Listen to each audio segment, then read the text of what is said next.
Hello and welcome to episode 191 of Masters of the Forge. I'm here as always with Jason. Hi, Jason. Hey, Adam. Hi, everyone. Man, it's like 80 here today. I had to turn on the fan. You know, I'm trying not to censor myself on this week's episode. Don't tempt me. Okay, so we did get in the pool today, but we had to get out because we were just too chilly. Sucks. Just sucks. Yeah. Anyways. Man, I cannot wait for January right now. Just cannot wait. It was like last week. Grilling in the backyard, asking how y'all are doing, walking around in shorts. A couple weeks ago, it got down to like 40 something, 42 or 41 outside. And we actually had like sub 30s up north. Oh. Well, I think we're going to get a hurricane tomorrow. Not a hurricane, but I think we're supposed to hit tropical, what is it called? A tropical cyclone. So not a hurricane, but a tropical depression of some sort. It'll be great. Yeah. Rock Me Like a Tropical Depression doesn't have quite the ring to it. No, it doesn't. I mean, that sounds more like a mental health issue rather than a tropical depression, weather problem. More, yeah. So, all right. So, hobby progress. So, we've got a lot. We've got quite a bit. It's been a good month. Well, actually, those great swords took me forever.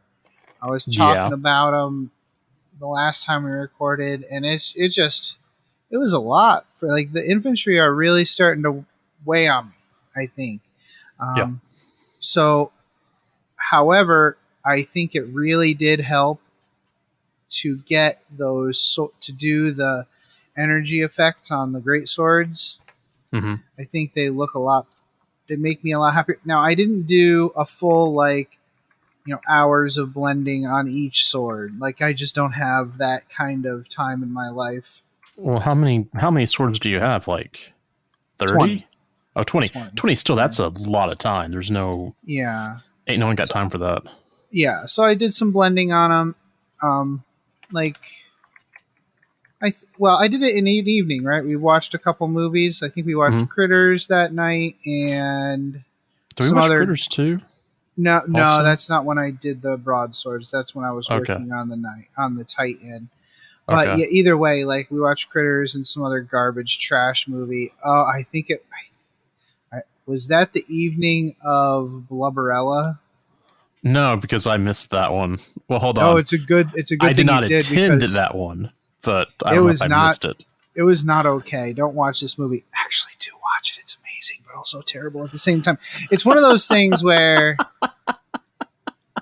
it's like if you engage in if you've ever engaged in an activity that was thoroughly pleasurable but also left you feeling disgusting afterwards, that's what that movie was. Yeah, you're not selling me on this, man. Are you really? I feel like that would be your wheelhouse. Anyways, it kind of is, but So I got 20 great. Those 20 great swords put me at 2,000 points for my Cities of Nagash. Yay! Awesome. I have like an army. So still, I started building the Outriders, which are like handgunners on horses. Mm-hmm. And they have they have these weird machine gun rifle things. Right. Well, I think the idea is each barrel is breech loaded. It takes 10 seconds to load. So it's got a spinning drum, each with a barrel. So they can fire quickly before they have to reload. I think that's the idea there. I do have 5. Like John had 5 horses built with riders on them, and I got the riders all finished up and new heads on them so that they have the feathered hats.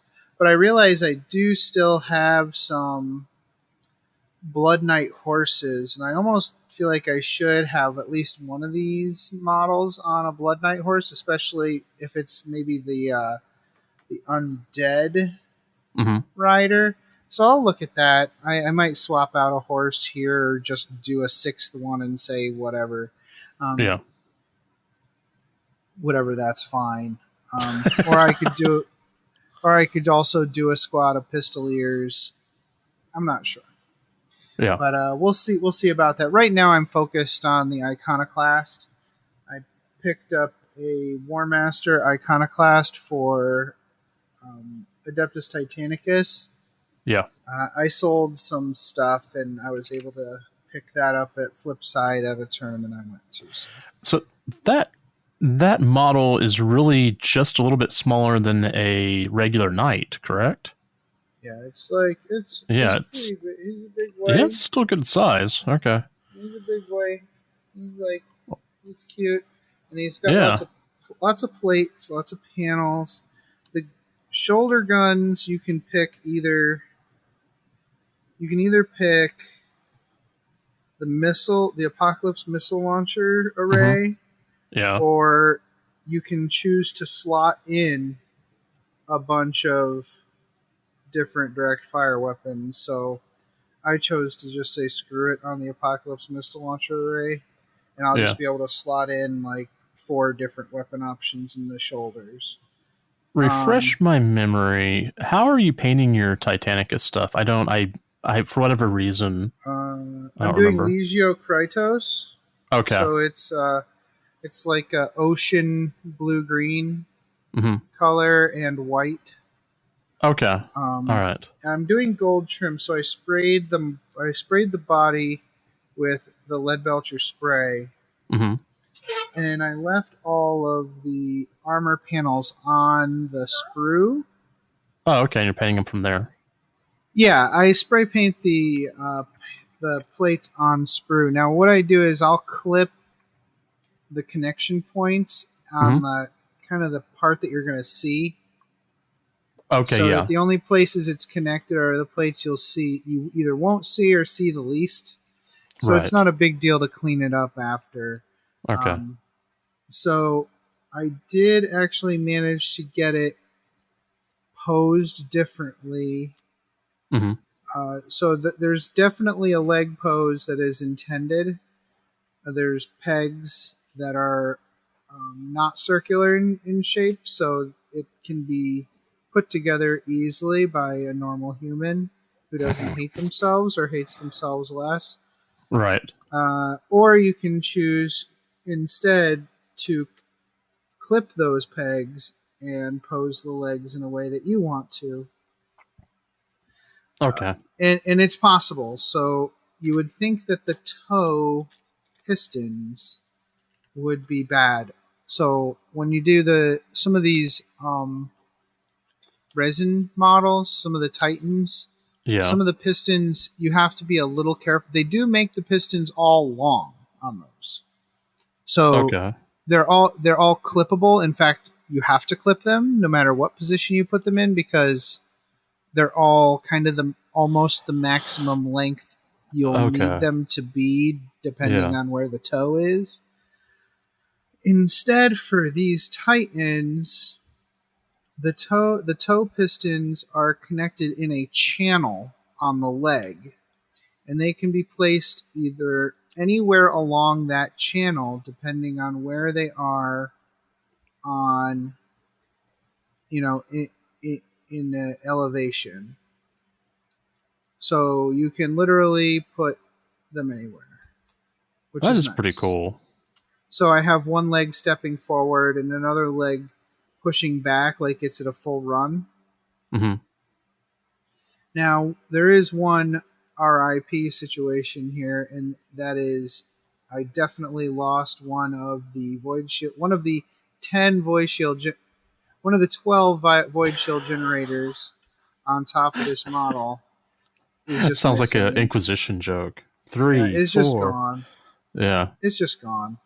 I looked everywhere.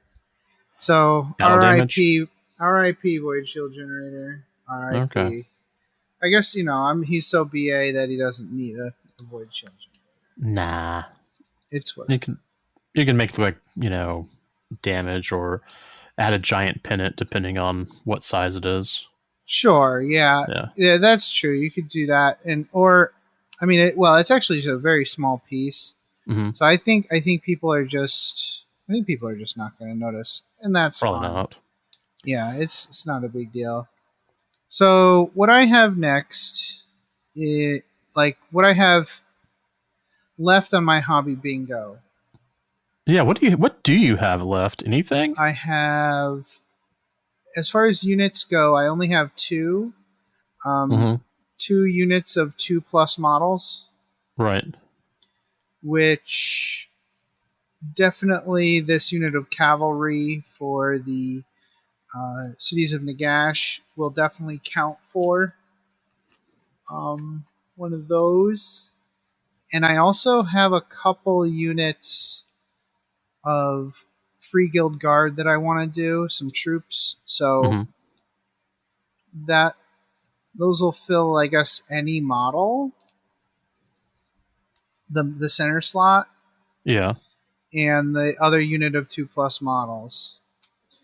Then I have Vehicle or Monster, which I think will be my steam tank that I have. I haven't even built that yet. That's not even in my... I'm not even thinking about that yet. Yeah, I know that there have been some death-themed steam tanks. Right. Like, people have put like cupolas on them where there's like a vampire standing on them. And they've used some of the Garden of Moor the terrain pieces? Iron gates and terrain pieces. Oh man, that's a great kit too. Yeah, so I think that'll be good if I do that. Or something similar. I don't want to steal too... I mean, what's stealing? And nobody's done anything really unique. Well, we all take our inspirations from certain places, and I've done this entire right. army. If I take a few ideas, it's like whatever. Yeah. So after that, I've got a character that I have to do, hero or character. I do have the vampire with baby dragon. It's got a baby dragon. Really? So I'll probably do that. Yeah, that seems pretty cool. I don't know what the character will represent in my army, but I don't care. That's super awesome. Rule of cool. He's got a dragon. Rule of cool wins every time. Yeah. Although I do have another stagecoach. So maybe it'll be a thing where I magnetize that character's feet, and that character can be a wizard on that stagecoach. And I'll just do another stagecoach depending on how much time I have left in the year. Okay. Yeah. Because after that, I've got 2 Lords of War and 2 fortification slots. The 2 fortification slots are obvious. Those are going to be... I'm just going to split up the terrain kit for the cities of cities of Nagash. And I'm doing the display board. So you've got I'm not sure I should count that as 2. We'll see. Again, whether I'm wishy-washy about it will depend on how much time is left in the year. I mean, we're past halfway. June is the 6th month. Okay, we're not past halfway. We're getting close. We're at halfway. So I think I should be able to manage something else. Maybe something for Titanicus. We'll see. And then the last 2 slots are the Lord of War or Behemoth. So that's going to be this Iconoclast. Okay. And yeah, definitely. I think maybe we'll count. Maybe we'll build and paint this this Titan. I have this Imperial Knight. I have the. Yeah, it's the shooty fat one. I forget what it is. It's here somewhere. There's just is that the Castellan? Everywhere. Yeah, the Castellan. Yeah. Yeah. I sent the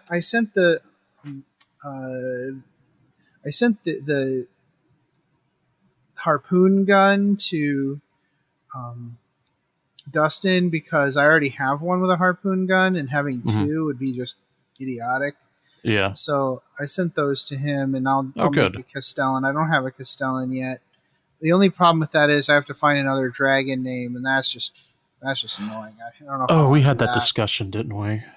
Yeah. What the heck? Where are we gonna? I'm not gonna call it Bowser. Shut up. And so that wasn't mine, man. I was going with Yoshi. I know it wasn't yours.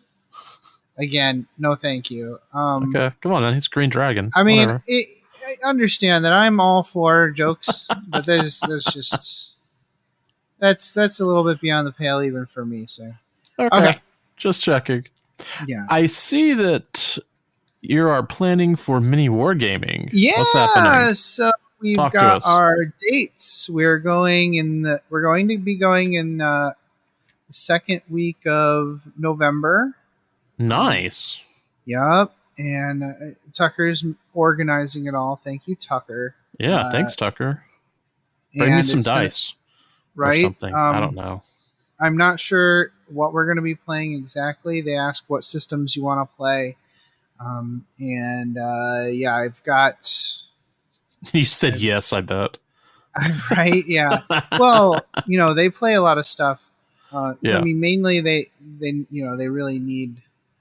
People want to see. People want to see 40K. They want to see AOS. Need to make sure to get a bunch of that. But also, we told them, I've got the Battlefleet Gothic fleet. Mm-hmm. I've got Titanicus. Yeah, which I can bring, and I think that'll be good to do in addition. So we're going there for a few days. So we're actually staying at the bunker.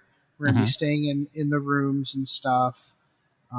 So nice. I just put the time in today. I got to let Wendy know the exact dates, but yeah, we just found out today, like the exact dates and stuff. So awesome. Well, Mini Wargaming's doing a narrative campaign right now that is incorporating BFG plus. Yeah, BFG plus. Well, kind of like a lot of Zone Mortalis, but yeah. Which makes sense. Yeah. If they're doing like boarding actions and stuff. Yeah. I've watched a few of the episodes and enjoyed them quite a bit. It's good to see that the narrative campaigns are back. Mm-hmm. Yeah, it's fun, but I can see where it's like a lot of work. Oh, yeah. For a while, they were trying to hire somebody to help out with that, and it's just a lot. It's a lot to put together for a few hours, but also it's what people want to see. So it's a balancing act, I'm sure. Yeah. Well, anyways, that's my hobby progress. Jason, what have you been working on, my friend? So, that giant horse heresy box of goodness and more like enough. Yeah, there's a bit of hatred in there. Yeah. Like when you open up a box and see that much sprue and you almost start tearing up, and it's not because of happiness. It's just like, oh no, I got to build all this. All right. So I built the Spartan. It was a fun build, but the directions are really not in the correct order. Like there's some stuff that's like the numbers are all correct, but you really should build each side first before you build that center area. Otherwise, you might have some issues later. This is going to take like 3 or 4 build sessions because it is detailed and is big. I'm really impressed, though. There's a lot of detail on here that I see in resin models, but you don't see in plastic models just because, I guess the technology has gotten so much better in the last few years. I was talking with Nick about it while he was building it and kind of recommending he build in a different order than the list just because it's, what happened with me was whenever I built between, I think the second and third session, I built the center, and then when I would come back for the third, I didn't build the center just perfect, and so I had a problem getting the both sides to fit onto it. So that's why I was I recommend kind of going out of order. Mm-hmm. All right, so let's talk about what I have built out of that box of love and depravity. The Mark 6 Marine Squad. Okay, so what they have said is that these are scaled up. They're probably about the same size as Primaris, if not the exact same. The cool thing is that they are the exact same scale as the Thousand Sun Rubric Marines and the Exalted Sorcerer box. So you can actually kit bash like just about anything from the Thousand Suns in there. So like my sorcerer, I made a sergeant, I kit bashed him a little bit, gave him a sword from the Exalted Sorcerer and a really cool staff from them as well, and a head swap from Forge World. I'm really, really happy with how flavorful he looks. I may give him a green stuff half cloak. I haven't decided yet. I'm still figuring that one out. I then started kit bashing a Praevian console, and for those of you who aren't familiar with the Horus Heresy, the rule set, like, you have these very basic like troops, like you have tactical Marines and you have support Marines and you've got heavy squads. But the nice thing about the Heresy is that you have all these really cool Centurions that you can take. You can take just a base Centurion, which would be your HQ or an HQ, but then you can modify them to be like Master of the Signal or Moritat or Praevian or Esoterist, or there's a ton of like customizing that you can do there and really kind of create your own your own HQ with its own flavor. And so I kit bashed a Praevian, which they're kind of like junior tech Marines, for lack of a better term. And a lot of times they have a Castellan bodyguard that they control. Which is really cool because the Thousand Suns actually have one. They have their own version of that has all sorts of cool other stuff that's going on with it. So it's cool to go through and kit bash that. I took more Exalted Sorcerer stuff and kit bashed him, and then had a servo arm backpack from Anvil Industry. For those of you who like tech Marines, it's real hard to get those servo arm backpacks, but Anvil does a really, really good third-party kit. So I'm pretty happy about that. Let's see. The rest of the squad's pretty easy to build. The scale, like I said, I'm real happy with it, since I can really kit bash it a lot with both the Rubrics and the Exalted Sorcerers. So I've been basically kind of going towards, Heresy stuff this past couple of weeks. And I dug up a Mark IV Apothecary out of my Death Guard pile, and I went ahead and stripped him, and I'm going to have him be part of my my tactical squad so that I can have him attached. And I'm going to go ahead and focus on Stone Mortalis forces for now. So that means I'll build 13 Marines, a Sergeant, and then have this Apothecary hang out with him, since the top number there is like 15 for Zone Mortalis, and it's a Legion number for the Thousand Suns. So yay! I did have to strip that though, because I had kind of painted him in Death Guard colors, so I got to figure that one out. And then I found, because like I said, I'm really focusing on the Heresy stuff. I found my old Moritat that I had done for the Blood Ravens. He has like these, it's a lot of kit bashing and some conversion work in there. So he is a smaller chibi size Marine, but that's okay. He just looks cool. So I stripped him so I can repaint him in my Thousand Suns color. And let's see. Him. Yeah. He's a guy who had I didn't have Volkite pistols or any pistols that were really cool, but I had two Astartes shotguns. And I modded those, and then I took what's that stuff called? The PVC pipes, and then piped it to the back of his backpack, so it looks like they're an energy weapon. Yeah. One for stopping power, the other one for, rule rule number 1, double tap or whatever it is. Yeah. Rule number 3, double tap. Yeah. When in doubt, just keep blasting. Yeah. This guy just reminds me of the Danny DeVito meme with the so I started blasting. So anyway, I started blasting. Yes. Yeah. Like y'all might figure, I am pretty excited about the Horus Heresy stuff. Yeah, sure. Just because I really do I like the consoles, and I like some of the customization you can do here that you really can't do with the 40K Marines. Yeah, I'm looking forward to. We're having a get together here at my place this Saturday to play some Heresy era stuff.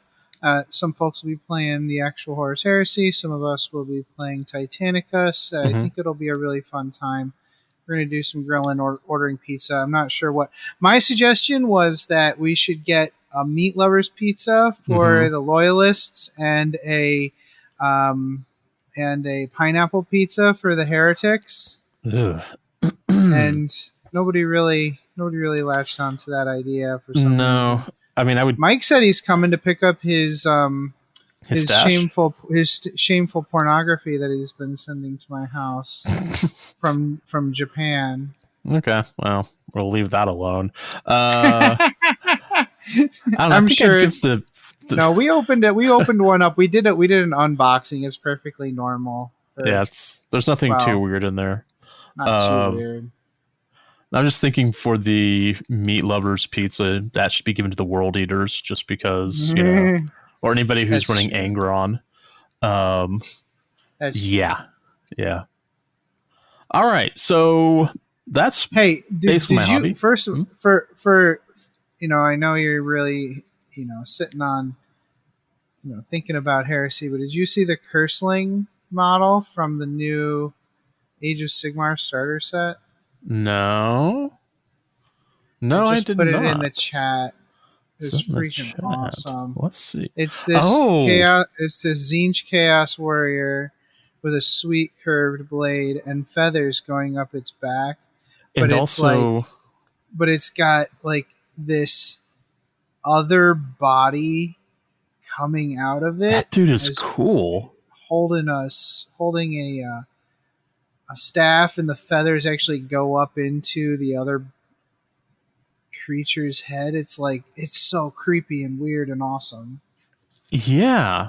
I had not seen that, but has it been released recently, or is that coming out soon? No, it's brand new. It's a new box set coming out soon. You don't have to worry too much about it because it's coming as one of the exclusive characters in that box set. Okay. So you're not going to be buying that box set because the Tzeentch forces are like 20 of the Tzeentch warrior guys who actually would make really cool cultists. Yeah. But it also comes with a unit of Zangor and a unit of Zangor, like flying Zangor, Enlightened. Zangor the Enlightened, yeah. So, you would rather, die of horrible heat stroke than buy that box, I'm sure. Especially since the other half of the box is just elves. So. Okay. Yeah. But it's a really cool character, and you should see if anybody's willing to part with it. Yeah. To part with it because it's pretty freaking sweet. Yeah, I don't want elves. I have zero interest in elves. Yeah, it's not great. Anyways. Okay. So. I thought you should know about that model because it's pretty freaking cool. Games played. I went over to Kendrick's house. We did some garage gaming. We played some BattleTech. I played BattleTech with Dave. All right. We had a fun game. We're doing kind of like a on and off extended campaign where we're actually trying to maintain some of our equipment. We don't want units to just be destroyed, so we're allowing units to disengage from the battle. And I like those kind of campaigns. It's a lot of fun, especially when someone else manages it, because someone's got to manage all the salvage, and that sounds like a lot of work. Not only does it sound like a lot of work, I know it is a lot of work because I did it for a couple of years, and it's a lot. So Oh yeah, for the Zorn campaign. Yeah. Kudos to Kendrick for. Well, I've done it for BattleTech before. Oh, for BattleTech. Okay. And it's a whole nother spreadsheet game doing the salvage and stuff. Oh so man, that just sounds painful. It's painful, but it's also like its own kind of fun. But I don't have time for that kind of fun at this particular juncture. Right. Podcast and everything. So it's nice. It's nice that Kendrick's doing that. Thanks, Kendrick. So then I played a game of Age of Sigmar with Tucker. I played my new.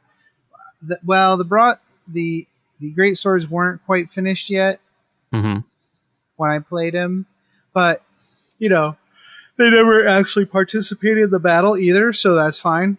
I was playing a faction that could do like outflanking reserves, and I put them in outflanking reserves, and I kept forgetting them, and Tucker's like, you need to bring them in now or they're going to be destroyed. I said, oh yeah, that's right. And then they promptly failed their charge. Nice. Which, yeah, I mean, nice.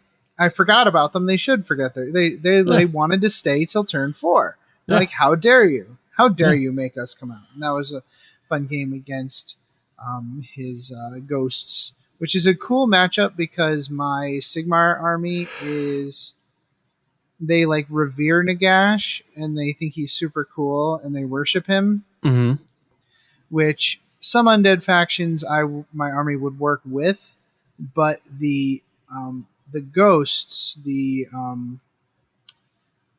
Night Haunt, they are for the most part punished by Nagash, like living when they were alive. They did things to piss off Nagash. Like one of the characters is being punished for being a healer, for example. Oh, like that was their profession. Their profession was a healer, so they are tormented for the rest of their lives for doing that. So like these are all people who pissed off Nagash at some point, so we have no problem fighting them. We actually hate them, so that's cool. Yeah. I also went to Flipside Tournament for some matched play. I played against Curtis's Eldari. It was nice to get a game in with Curtis. It was a good game that was really close until the last couple turns, and he just destroyed me. I think he told me I was the only one to kill the Avatar all day, I hadn't killed no one. I think no one had killed the Avatar yet. As far as at that point, I think so. Must be a toughie. I threw weighted numbers at it. I think that's how that happened. Yeah. I might have also shot some missiles at it. It was a pretty good game. Either way, it was a good game. He beat me. I played against Chaos Knights. That was an awful game. I played against Game Phillips over on turn 1? Game over turn 1. Game over turn 1. Okay. Yeah. Wow. Okay. He started by convincing me I didn't need to have the objective, like the objective didn't need to extend beyond a piece of terrain, which is that's a whole thing, and it's whatever. Well, he's like, don't you want to, actually, and you don't want to hide all game. You want to actually engage. I said, yeah, you're right. And then he promptly shot every model in my army to death. It's like, well, you're not really engaging with me if you're just shooting everything from over there anyway. So what was the point of that conversation? So I don't know. Wow. Okay. It was a lot. Yeah. So I definitely lost that one as well. Certainly not as nice a game as the first one. Right. He was an okay guy, but the Warhammer was not great. Played against Phillips Death Guard. That was an awesome game. It was, I think it was decided on 1 point. So it was really good. And Phil actually came over. This is a different Phil, by the way. It's not the Phil that I know. Not the Phil that we talk about all the time. It's a different Phil, and he had a bunch of Death Guard, but his army was just a bunch of drones. Those like crawling drones and flying drones, the ones that shoot fire, or like cut you up. And well, apparently they're like God's most perfect unit because they can shoot. They can fight and they can move. So it's like, oh, they literally are good at everything. They're pretty cool. Bugs. And then they're good at everything. And then they have Armor of Contempt. And I'm like, But the missile launchers did a good job, and also my scoring is really good in that army. Okay. Now, after that tournament, Warzone Nephilim came out. Yeah. And all of the secondaries I used got better to the point where it would have really been a big difference in that tournament. And the new points came out for matched play, and my army got 150 points. Oh, you mean you have to add? Okay. Yeah, I was able to add another 150 points to my army. Oof. So Phil and I had another game. He played his Necrons, and I played almost the same list as I played at the tournament, but just 150 more points. And we played on that Necron. I made some Necron train over a year ago, right? With Mark to play a game with Mark, and I brought that out, and I added some more scatter and stuff, and we called some stuff obscuring just so we could hide a little bit, because that terrain really doesn't look. It doesn't really hide a whole lot, especially if you try to spread it out on a big board. So we called a bunch of stuff obscuring, and that was a super fun game. We played late. We played it until 11. We were both over 40, so we're like, ugh, this is. I gotta go. We had a nice time with Garage Hammer in my garage. Cool. Yep. I haven't got any games in, but I've been building my Crusade list for our continuation of our of my Thousand Sun Sorcerer. So I'm pretty happy about that. I need to send that to you, but yeah, it's basically almost the exact same Crusade list that I started 9th edition with before I got the update of the new Thousand Suns Codex. Well, before we had to worry about all these army purity bonuses. Yeah. And it was only detachment bonuses at the time. Yeah. So it wasn't a big deal to just have a Crusade force that was the main keyword was just chaos, and you could split it up and mix it up. And we'll talk a little bit more about how we do that later. Yes, that's definitely part of our new today's coverage. So let's go Beyond the Fringe. That was kind of a half-hearted one. I'll figure it out. It's kind of half-hearted. I'm sorry. So, Pathfinder: Wrath of the Righteous, the more recent Pathfinder game. I mean, it's been out long enough where there's a bunch of DLC for it. But I just started playing it. Yeah. And it's using up some of my time. Okay. It's using up so much of my time, in fact. Or it's become such a part of my day-to-day now that I got so frustrated with my computer. And I think the day Wendy found out she got her new job, we went online and we bought me a new computer. Yeah. So I've got a new Alienware. Oh, nice. I don't know what it is. It's not the most recent version, but it's like the previous version. So what is it's got a Pentium chip in it, and it's 11th generation. I assume they're up to 13th generation at this point. I have no idea. I think that's what my brother-in-law said. Pope would know. I should ask Pope. Yeah. But anyways, he'll know. He'll definitely know. Anyways, the cool thing about it though is, on my old computer, I previously was running on the lowest settings. Mm-hmm. I had to. Yeah. This computer, I'm running on the highest settings, and I'm sure it can go further with a real video game, not isometric. Oh, yeah. Oh, did you see that they're doing the same people who did the Pathfinder games are doing the Rogue Trader RPG for 40K? Really? So there's gonna be a Rogue Trader RPG isometric game done by Slytherin, the same people who did Pathfinder. I'm so excited. I am buying that day one. Nice. Okay. Now, okay, so go ahead. And I'm hoping I have a computer that'll play it. Yeah. We'll see. Won't. Anyways. No. Yeah. You should, dude. You should buy a computer just to play that game. Well, we'll see.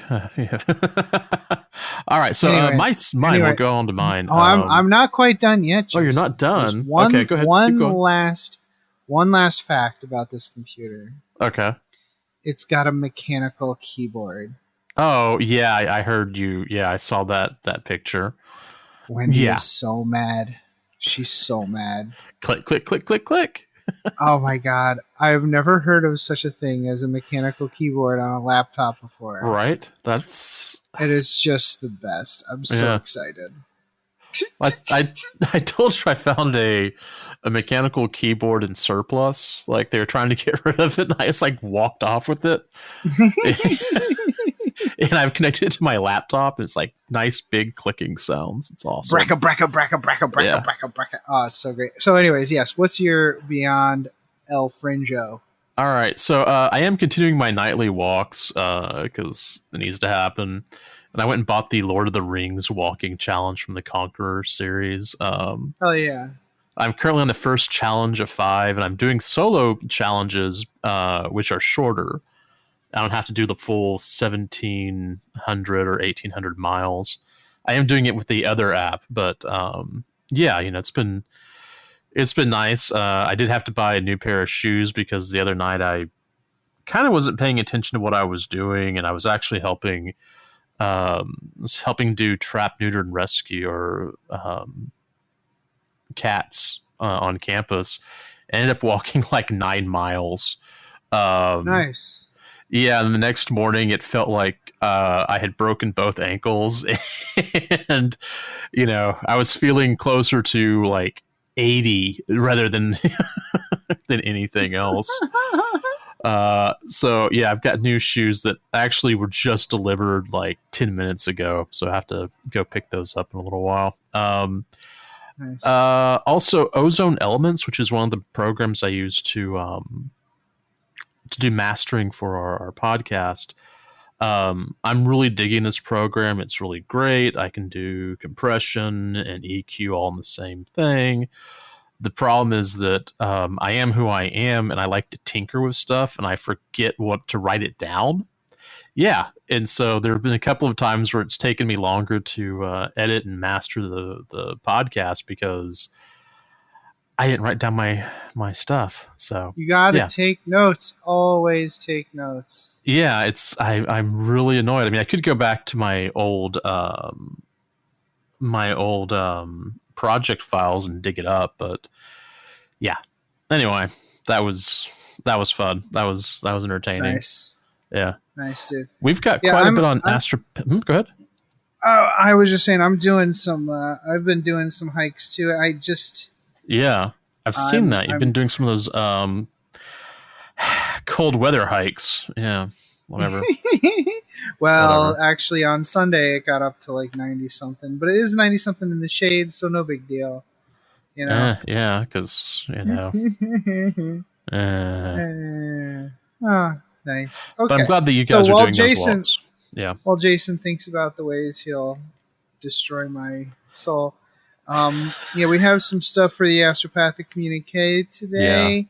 Yeah. Like I was saying, the new tournament pack is out. Now we don't really do much match play stuff, but you might be interested to hear that Warzone Nephilim is now. We already had the Nephilim sector, right?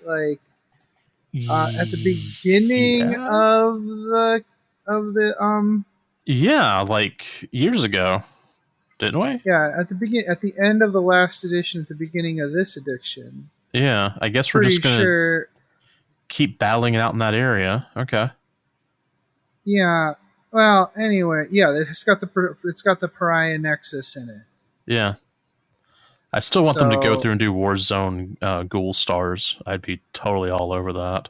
That would be awesome. So I'm wondering if there's going to be a narrative pack coming out with that soon. What do we have left we have Khorne Berserkers, we have Khorne, World Eaters book. We have a World Eaters book that we have coming to us. We have the Astra Militarum, which we've seen updates on. Mm-hmm. And what else is left? Are there any Xenos species we still have to get updates for? Demons? So. Yeah, demons. Oh, if they're doing Nephilim, are they redoing the Necron Codex and Space Marines? But we already did Again? Necrons. Necrons was one of the first codexes, wasn't it? Yeah, I wonder if they're... Okay, well, whatever. Well, you know that we haven't gotten any preview copies when we speculate, because we wouldn't speculate if we knew. Yeah, and we wouldn't be able to talk about it. So yeah, so we didn't get crap yet. So, anyways, the changes in the tournament pack are you get half the CP to start a game. Right. So right now, if we're doing an incursion game, it's 6. Yeah. Now it's 3. In a regular game, in a Strike Force game, which is 2,000 points in matched play. 12, previously right? It was 12. Now it's 6. Not only that, but you have to pay 1 CP for a Warlord trait and 1 CP for a relic. You don't get the free ones anymore. So that's interesting. Yeah, so if you start with a Warlord trait and a relic, you're starting with 4 CP. And that's if you only use 1 detachment. You still have to pay for your detachments. Okay. You still have to pay for your detachments. But there's all new secondaries for every codex. Mm-hmm. And they replace all the existing ones in the existing codexes. But I should go look that up. A lot of them are the same codex, are the same secondaries. They're just tweaked a little bit. Like I said, the Orc ones got demonstrably better. I know I looked at one of the free downloads that in the Thousand Suns had nothing. They didn't change anything for them. Okay. Oh yeah, there is a new balance data slate. Yeah, there's a few things for orcs in there that came out too. I've been trying to post stuff on our Twitter, but everybody already posts stuff, so it's fine. Yeah. Well, I've shut down my Twitter account, so. Right. Yeah, I only do Warhammer stuff, so it's a good interaction for me. Yeah. I don't follow anything else except Warhammer, and any of my Warhammer people who start posting a lot of non-Warhammer stuff, they get flushed like a toilet. Got it. Huh. I mean, not that I'm not interested in, but I already follow BBC on my phone. I already listen to NPR in my car. I don't need to see news on Twitter. I just don't. Yeah, that's understandable. Sometimes you got to take a break on some of your media. So we've been getting a lot more lead time on these previews, and we really appreciate that a lot. Yes. Unfortunately, I've completely squandered this with the Chaos Space Marines Codex. I have barely cracked this book, and I'm so sorry. Well, I know you sent me pictures of it, and I was like, okay, I'll look at it later, and then I forgot. Yeah, we never did it. We never did anything with it, okay? So what we're probably going to do is get Dave over to play a game with his Night Lords. Yeah, that'd be nice. Maybe get a member to a First Claw up in here. Yeah, because there's a Crusade upgrade where they can be a member of First Claw, which is pretty sweet. Oh, okay. That's pretty cool. Brief rundown. It's a really thick book. And yes, the World Eaters are missing, but we already knew that this was going to happen. They kind of got ahead of it and let us know that the World Eaters are delayed. The Codex is delayed, so they put World Eaters in White Dwarf 477. Okay. And that's pretty cool. Temporarily as an Index Hereticus. And you can take you can take the berserkers and Karn and anybody else who's not devoted to specifically to another god. Okay, that's pretty So cool. each legion has a full page of each one gets an agenda, each one gets a requisition, each one has a D3 battle trait table, and each one has a Crusade relic all their own. Oh, all right. There's a page for Red Corsairs, Creations of Bile, and Black Legion, along with all the other legions. So pretty much everybody's represented, which is really nice. Yeah, that makes me a lot happier with the Thousand Suns book. And I'm already really happy with it, so it's good.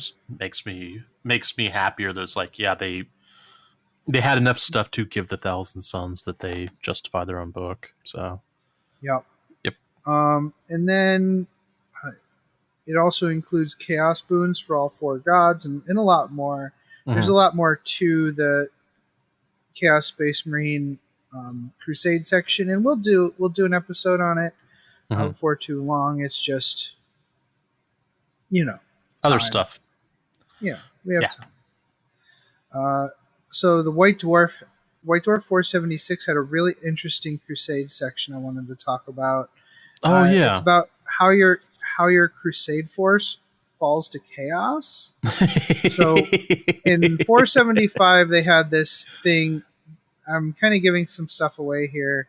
It's kind of some spoilers, but they had a thing where your armies got righteous inspiration, and they could become like puritanical. Yeah, they could upgrade to be puritanical. Well, come to find out that all of this power was actually this righteous inspiration. This power was coming from the dark gods. So you have to go through your Crusade roster, find out all of the people who have been tainted by chaos, and apply effects. It's really funny. It's super funny. Can you imagine playing like Sisters of Battle or whatever? Or Black Templars, and finding out, this isn't coming from the Emperor. You are effed in the B zone. Yeah, that's amazing. Wow, what a nice troll. So, like, there's a flowchart. Is your Crusade faction chaos? Yes. Are you a slave to the whims of the dark gods? Praise the warp. Your warriors rejoice. You get to apply the Exalt Chaos rules. So you get like bonus requisitions for all the puritanical units in your army. Nice. If your army is chaos, but you forge your own destiny, you apply the Grave Mistake and No One's Puppet rules. So Grave Mistake, you go through and start doing battle scars for every unit. Yeah. And a bunch of other stuff, but you're trying to like extract yourself from the problem. So that's why it's a purely narrative choice, right? Yeah. So that is No One's fun. Puppet. If you're already chaos and you're rejecting this power. Yeah. It's possible that instead of battle scars, you get turned into a spawn. And that spawn has all the same. It has all the same number of battle traits and experience and everything. It's pretty awesome. Oh man, I was just thinking what that would do to like 1,000 Suns. Oh yeah, it'd be so much spawn. So then, if your Crusade faction isn't chaos, if you're Imperium,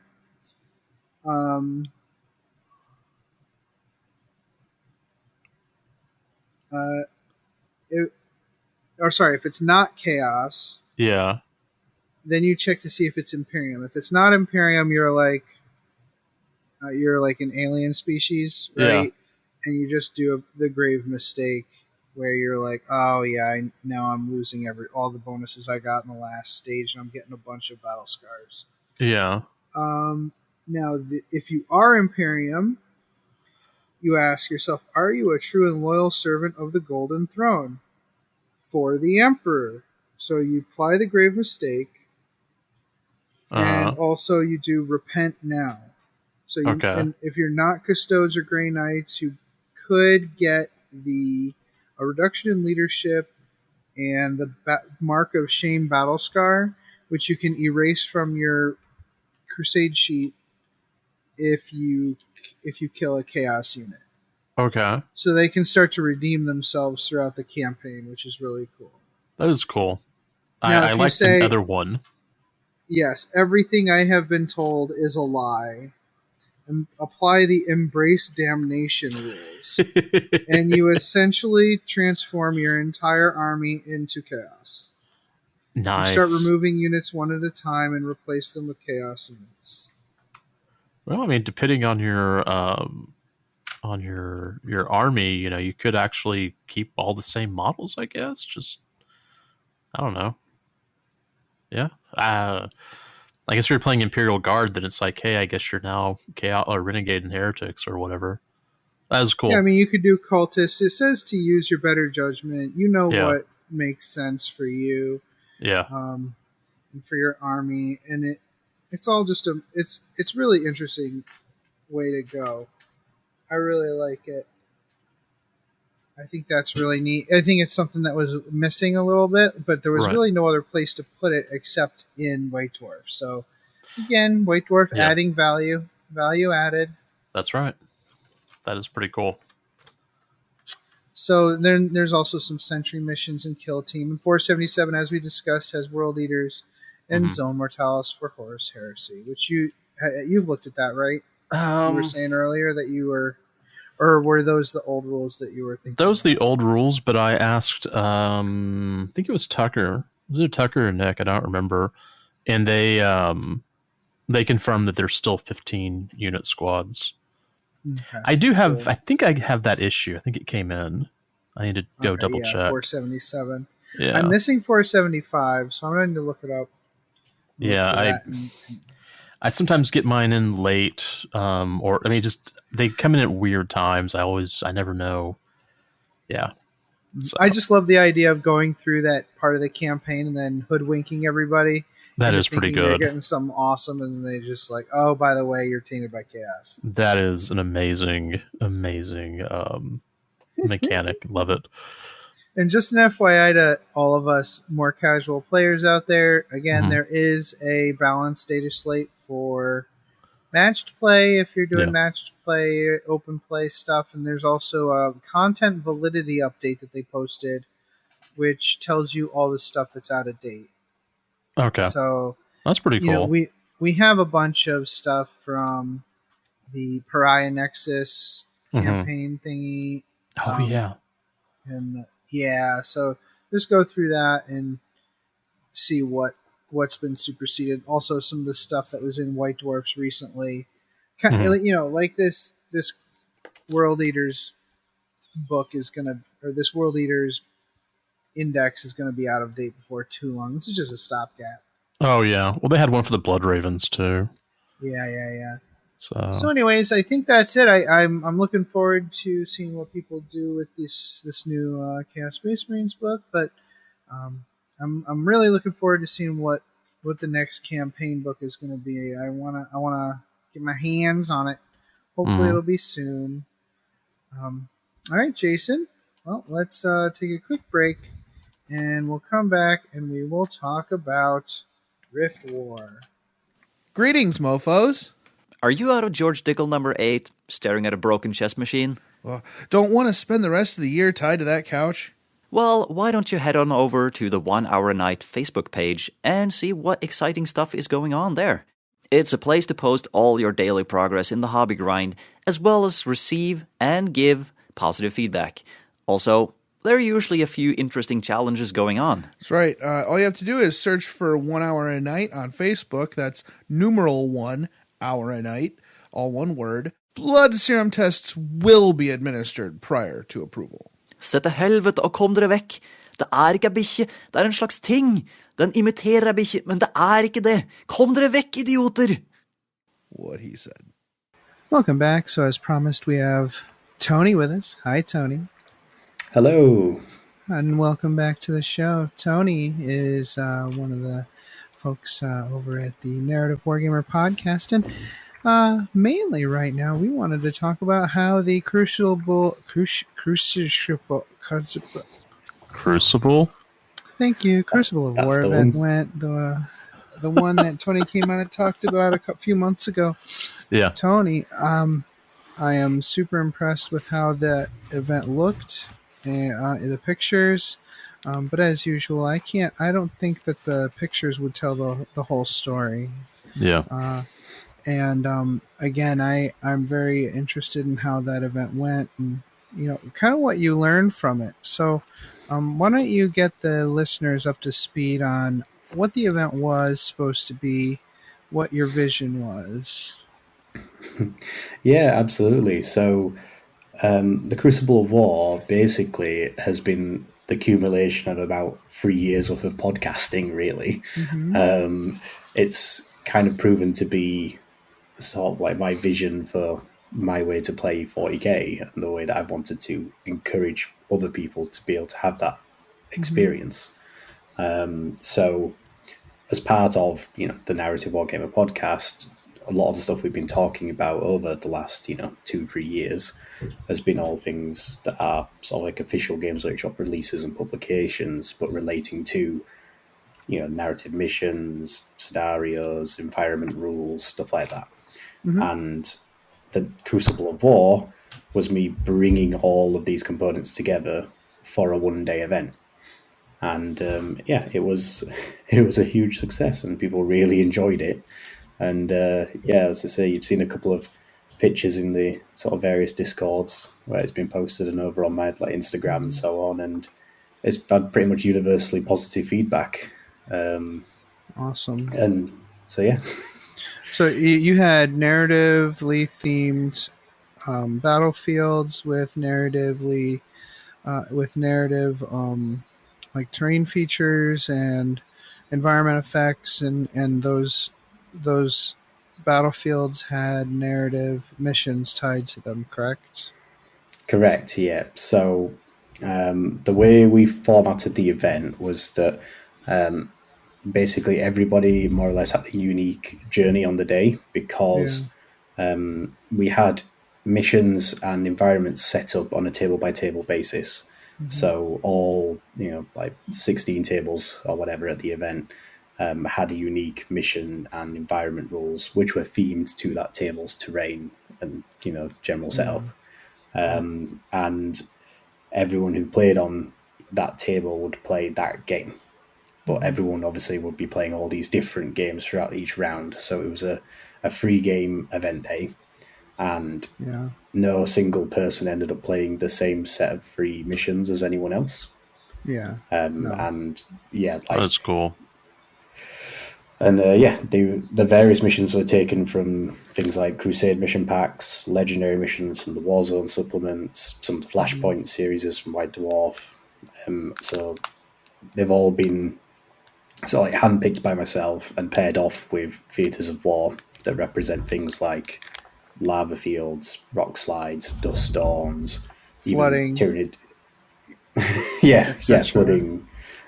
We even had like Tyranid devoured worlds, so like late stage digestion of a world, which we had like Tyranid terrain. I love that stuff. I love that.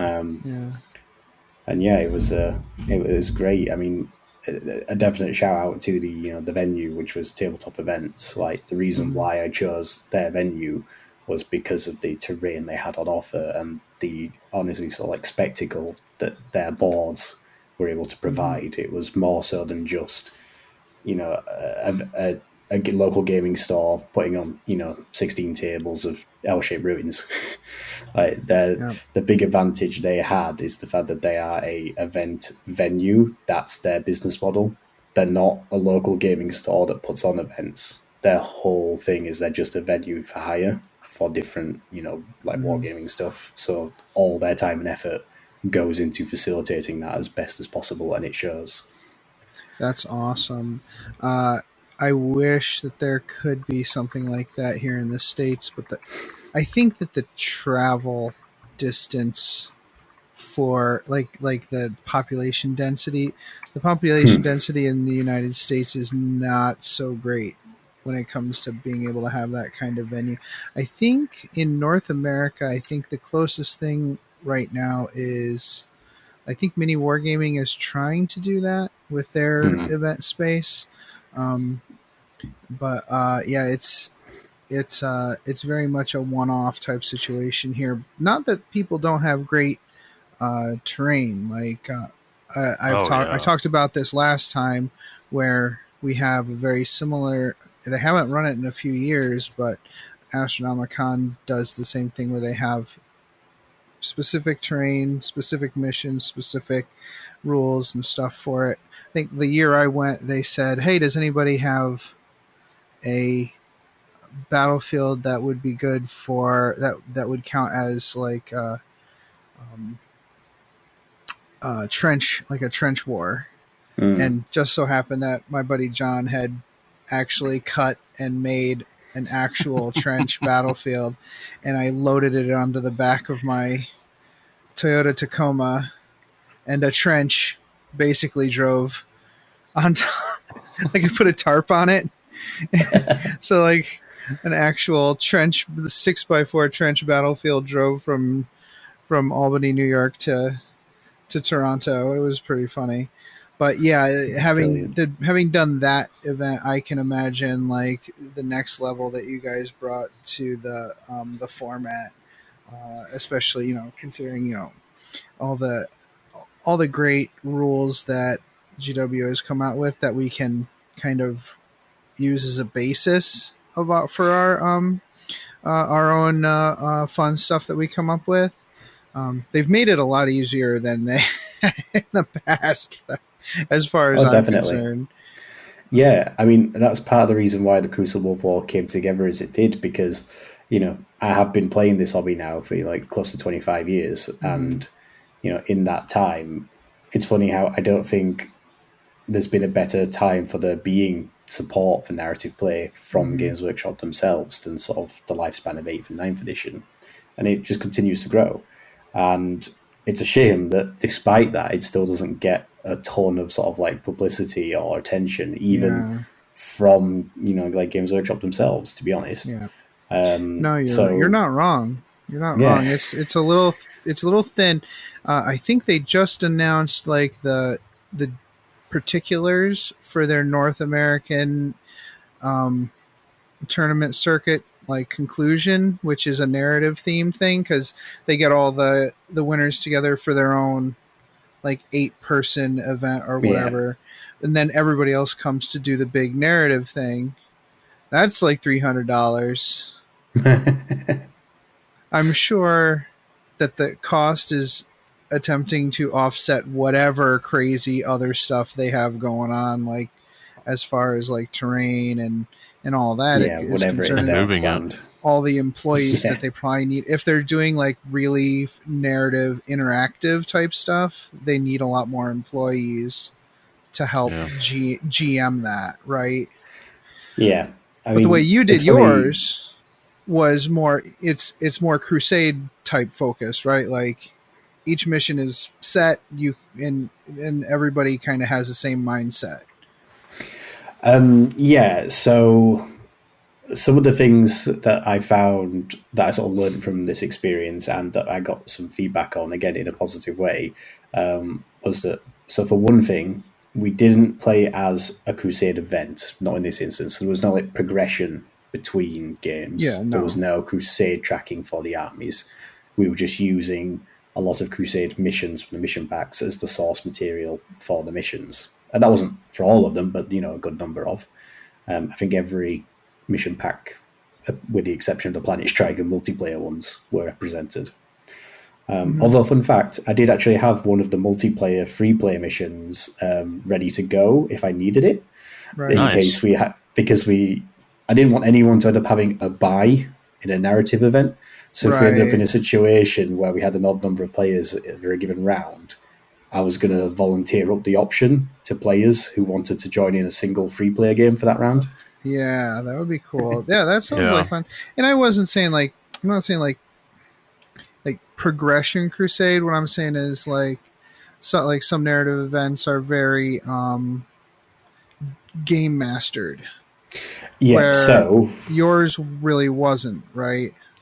No, and that was one of the things that I got I say some good feedback about was the fact that because each mission was pre-planned for the table, so it had the mission that was handpicked, the environment rules that were handpicked, the terrain and the table was set up to play that mission all day. And one of the extra sort of benefits that I discovered as the event organizer for this, because my format was having no bearing on win-loss, like that had no impact on any winnings or awards or results in any way. It meant that I didn't actually have to worry about pairings based on win-losses between rounds. So I basically was able to predetermine all the pairings for all 3 rounds before the day even started, which meant that I was able to... Yeah, and one of the best advantages of that was that I could pick armies that were going to have good games against each other in each of these missions. And yes, because of that, it very much had a sort of wind them up and let them go kind of a feel to the missions. Like there was none of this where I popped up randomly at the table and went, I'm about to roll a dice and see who gets hit by a random meteor or anything like that. Like I was GMing the games. Everything was laid out for the players, and it was up to them to play through that particular scenario and environment. And I would drop by to basically be like, have you done the earthquakes yet? Have you remembered that you're fighting in a void battle? You know, like, has the dam burst over here? And I was basically just dropping by to, in a friendly way, help people remember some of the environment and mission special stuff that was going on at that table. Because that's the kind of stuff you tend to forget sometimes. Yeah. So that makes a lot of sense. It's a shame if it does, slip someone's mind, because that's half the fun. It is. So it's good. It's good that you're there to help with that part of it. That's really cool. It sounds like it was a really awesome time. I really wish I could have flapped my wings and sailed across the sea to try it out. So, do you have anything you're gonna change up, do you think, or besides make it bigger? Or would it actually be too big at that point, do you think? Yeah, so that's the funny thing. Given how sort of like customized and bespoke the experience is, like I spent the week prior to this, so when the list submission deadline was hit and basically everyone had sent in the army lists, I spent most of my spare time for that following week planning out the matchups and sorting out which missions were going to be played on the day and pairing those off with the event organizers to work out which tables we had that we could all set up, for across those. So I don't plan on making the numbers bigger, really, but the second Crucible of War is actually already arranged for October 15th later this year. And tickets are on sale for that now. Awesome. Nice. But Crucible of War 2 is going to essentially just be... it's going to be the same... What's the way to put it? Because it's not more of the same. Like the whole advantage of this is the fact that, if anything, I said on the day when we were doing like the wrap-up and the awards of everybody that if we really wanted, we could have taken all those same people in that room, brought them back for the next day, not even changed the tables or changed the missions, and yet every person there could have had a completely different experience because they'd have played 3 different missions again to what they played the previous day. Mm-hmm. So what I'm going to do is if you had another week to do the pairings, that is. Yeah, right. That's what I'd have been doing overnight. If I'd been like, right, hotel room, spreadsheets out, plan the next 12 hours. Anyways. But yeah, so basically, Crucible War 2 is going to be a expanded roster of missions. So one of the other things that I've realised from this sort of first-time experience is that I don't need to necessarily have a preset 16 missions that definitely will be played. I can wait until all the army lists have come in, and then I can actually pick from a larger catalogue which 16 missions I want to use for that particular Crucible of War. Mm-hmm. So it could be basically an ever-expanding roster from the Crusade packs, the flashpoints, the Warzone supplements, and so on. There's a lot of material there. There is. Yeah. So there's a lot of fun stuff to work with. You can even be like, oh, everybody also bring a 50 power level list, and we're going to do the first game will be a 4-player game or whatever. Yeah. All kinds of crazy stuff like that. I think after Crucible of War 2, I might look to either expand it to a 2-day event and try running 5 to 6 games. Maybe if we do that, I might look at including some minimal level Crusade progression. I already have a sort of plans, some very basic concepts at this point to try and create maybe it's like a sister format. So not the Crucible of War, but it could be like the Echoes of War or something. One of these other formats where that would be more a story-driven, like event-wide narrative. Because this particular format with the Crucible of War is all about the narrative for the individual. Like, one of the things that was amazing when I've been talking to people after the fact was that I did manage to create this phenomenon that I was hoping to achieve, which was when 2 or more people went to the event as friends, as a play group, after each round, rather than coming back together and discussing how they all played the mission they all just played, a typical event, and like they might talk about the opponents were different or the strategies they used were different, but they all tried to play, whichever mission it was, they all played the same one. This time, between rounds and friends got back together, and in the car journeys home after the event, they were telling each other about the different missions that they've played, because their experience was different to their friends. And it's all about generating these 3 unique stories for the individual from the day. Yeah, no, I love that. I think that's a lot of fun. Everybody makes 3 new friends, and or more, and you all have this shared experience that you didn't have with your actual friends that you brought. So that's really so cool.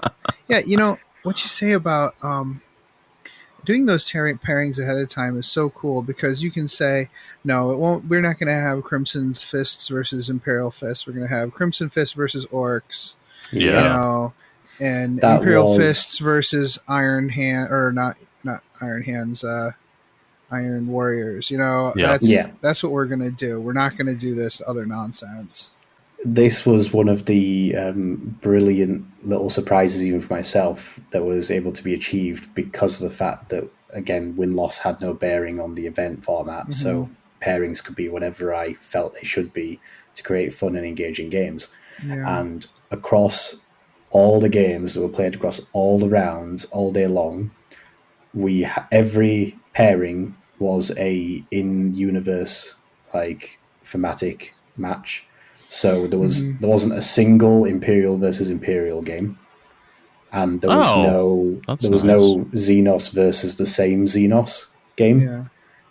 So if you played Orcs, then you probably fought against an Imperial army, a Chaos army, and a different Xenos army. Well, tap the brakes here, Tony. You do understand that the most iconic Warhammer matchup is Orcs versus Orcs, right? Of course. I'm just saying that I would be okay with that if it were me. See, but I hear what you're saying. That one was allowed. So I had a player matrix that basically was pairing off who could and couldn't play each other based on thematic alliances. Like if it was, Ultramarines, they're not going to play against a Salamanders player. No, that would be ridiculous. Yeah. But I also had things that were like friends who'd come to the event together who'd requested not to play each other. So That's fair. I could denote that they wouldn't play each other. That's fair. And yes, the Orc players were listed in the Matrix as being able to play each other. Because if it needed to happen, then it could happen, and it would be absolutely fine. It would make in-universe sense. So I was fine with that. And I know there's an argument for, of course, in theory, any army could play against each other because but it would be nice to play against somebody else. It'd be nice to not have to stretch the narrative to be like, why are the Salamanders fighting the Ultramarines? We don't want to force the narrative, as they say. No. Yeah, and it's so funny. GW has been getting so good at making narrative content. And they have. For a little while, I've been lamenting, like the first 5 years of our podcast, it was a lot of making up custom rules. for narrative play. The past 3 or 4 years have been just reporting on GW's rules. And it feels weird, but I've started to come to terms with it, because if the actual game designers are coming up with good rules to play, then why wouldn't we do that? Why would we try to fix something that isn't really broken? Yeah, right? I mean, that is literally the whole reason why I created the Narrative Wargamer podcast about 3 years ago, was because the original Vigilus release books, so Ablaze and Defiant, they had so much stuff in them, and I'd recently got into 40k podcasting as a listener, and I was looking forward to all the reviews of people talking about all the stuff in the Vigilus book, and then every single podcast that I went to only wanted to talk about the specialist attachments and only the 2 or 3 that were good for match play, and that was it. And the 90% of the rest of the books just got ignored and just didn't get mentioned. And I was like, I'm not having this. This should be talked about. Why don't I create a show that talks about this stuff? And that's exactly what I did. That's cool. And one of the things I really wanted to sort of one of the things I want to make clear and sort of impress on people when it comes to the concept of the Crucible of War event is that despite what looks like deeply customized rule sets for each of these missions and environments, none of that is my own creation. Like, I'm not someone who's there writing and creating my own custom rules and missions in order to facilitate narrative play. All I've done is I've taken and brought together official publication resources and formatted games around them. Now, I'm sure I could create my own custom missions if I wanted to, but when there's literally a backlog of hundreds of Crusade missions now, and tens, 20s, 30s worth of theatres of war, I personally don't ever really need to play the same duplicate game I've ever played, because there's so many variations for me to play now that my mission log for Crucible of War is basically my pick up and play book. Nice. Like, what do I fancy playing with a friend? One of these missions. Right. And this has just been a showcase of my opportunity to let other people experience playing those games and really showing them that you don't need to be someone who's capable of crafting your own custom bespoke missions and special rules to be able to play narrative play, to play something that isn't the GT mission pack. Right. Because it is there. Right. You just need to... It's not even a matter of going and finding it. You just need to be aware it exists. And that's kind of the sort of aim of my whole content, is increasing awareness for this stuff and giving people an opportunity to play with them. I wonder if it would loosen up your pair-up matrix a little bit if you did maybe next time include, I don't know if you did this time or not, so forgive me, the Game Master's Edicts sections for people who are either have bad matchups or possible bad matchups or are just doing crappy. Maybe give them a little bit of bonus from those Game Master's Edict section. What other suggestion was I gonna talk about? Well, anyways, what do you think about that part of things? Yeah, potentially. There's some really interesting stuff in there. I know my favorite is the what was it called now? I can't remember what it was called exactly, but it was the one where essentially you can dispatch units in strategic reserve to go complete side missions. Oh, like the side missions. Those are so fun. I mean, okay, they seem so fun. We haven't done those yet. That sounds really awesome. Yeah. That sounds such a cool concept.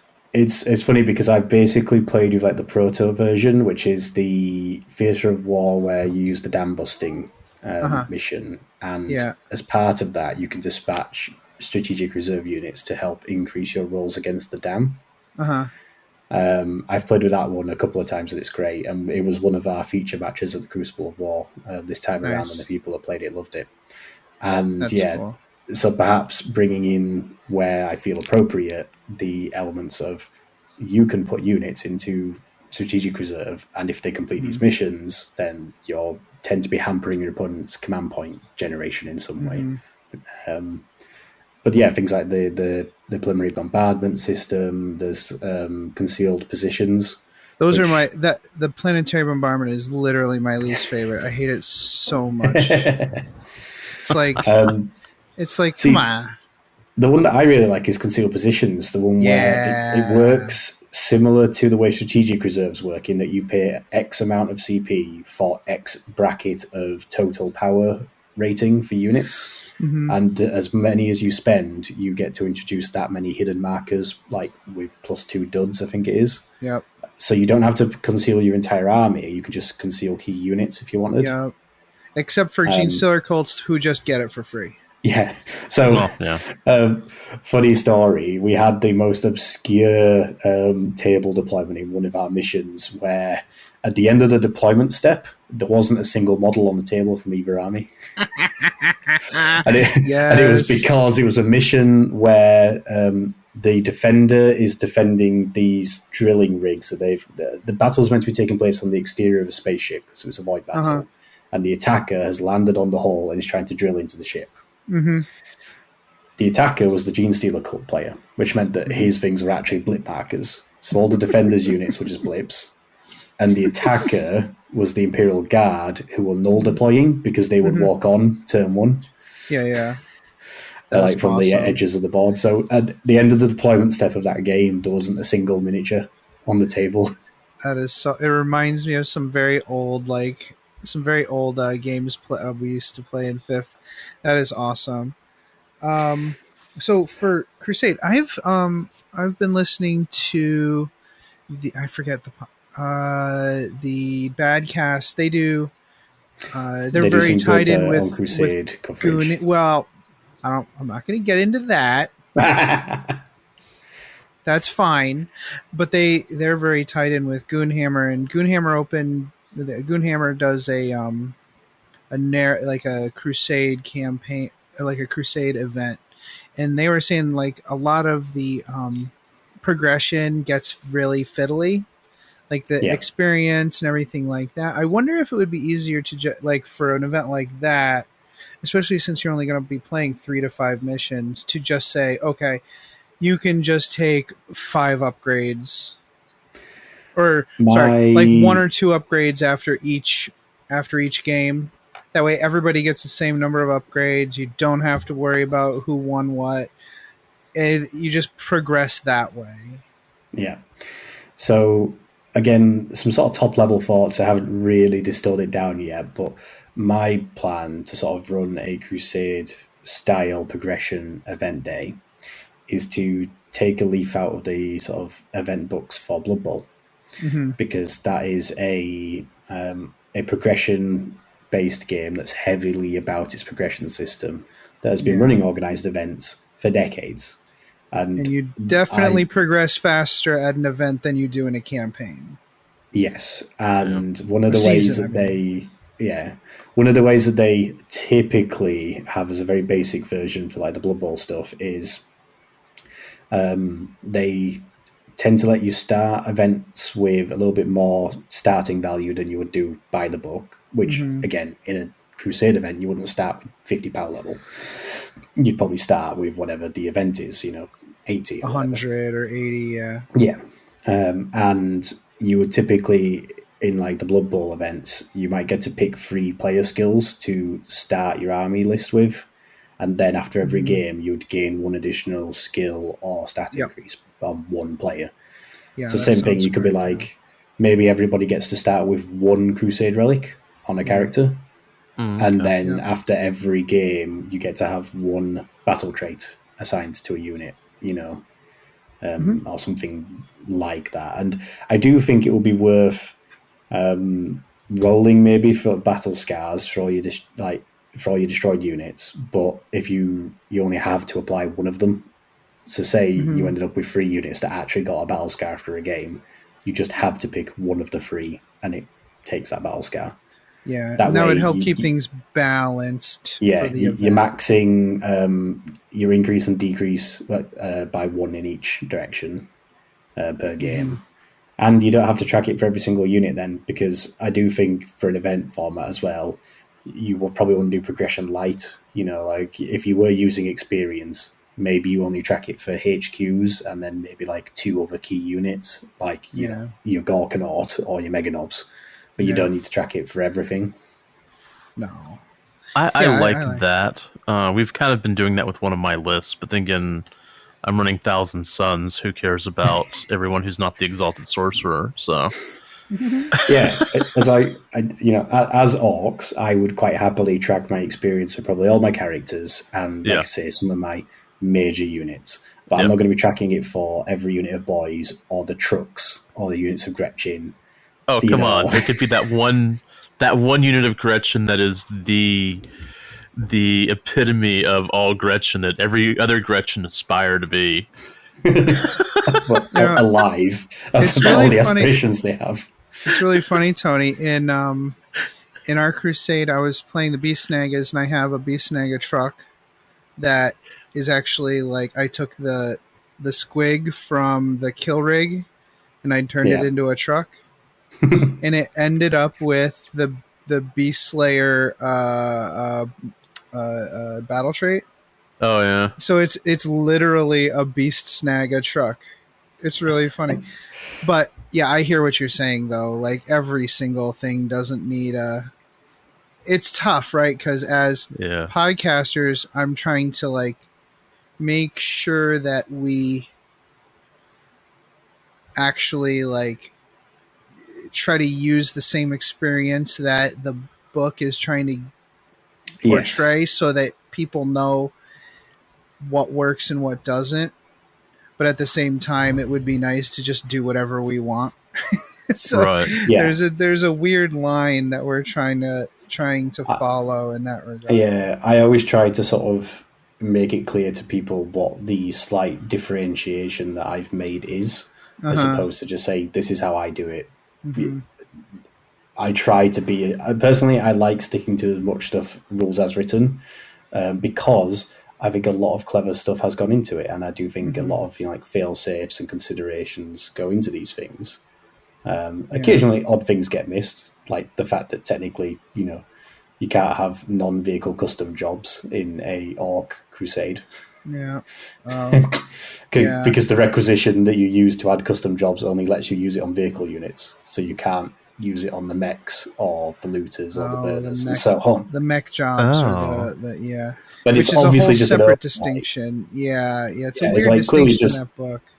Just spend one requisition and have your mechs be able to take their mech special, custom jobs if you want. Oh yeah, absolutely.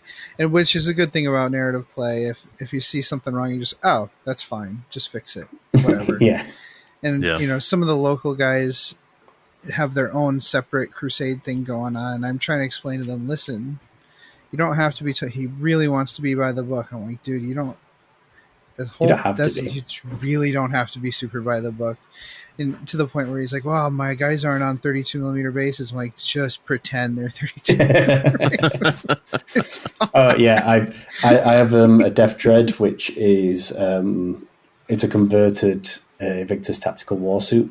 Mm-hmm. So it's actually stood on it's stood on a 90mm base, when I think the official Dreadnought comes on like a 50mm base, which is too small for the actual Death Dread model anyway. Oh, it's so stupid. It does mean that my Death Dread is on like a base that's practically twice the size it's supposed to officially be on. Tony, I'm going to tell you what. Matter. All 9 of the Death Dreads I just built and painted last year for my Dread Mob are on 100mm bases. Yeah. And otherwise they wouldn't fit. They wouldn't fit. F them if they can't take a joke.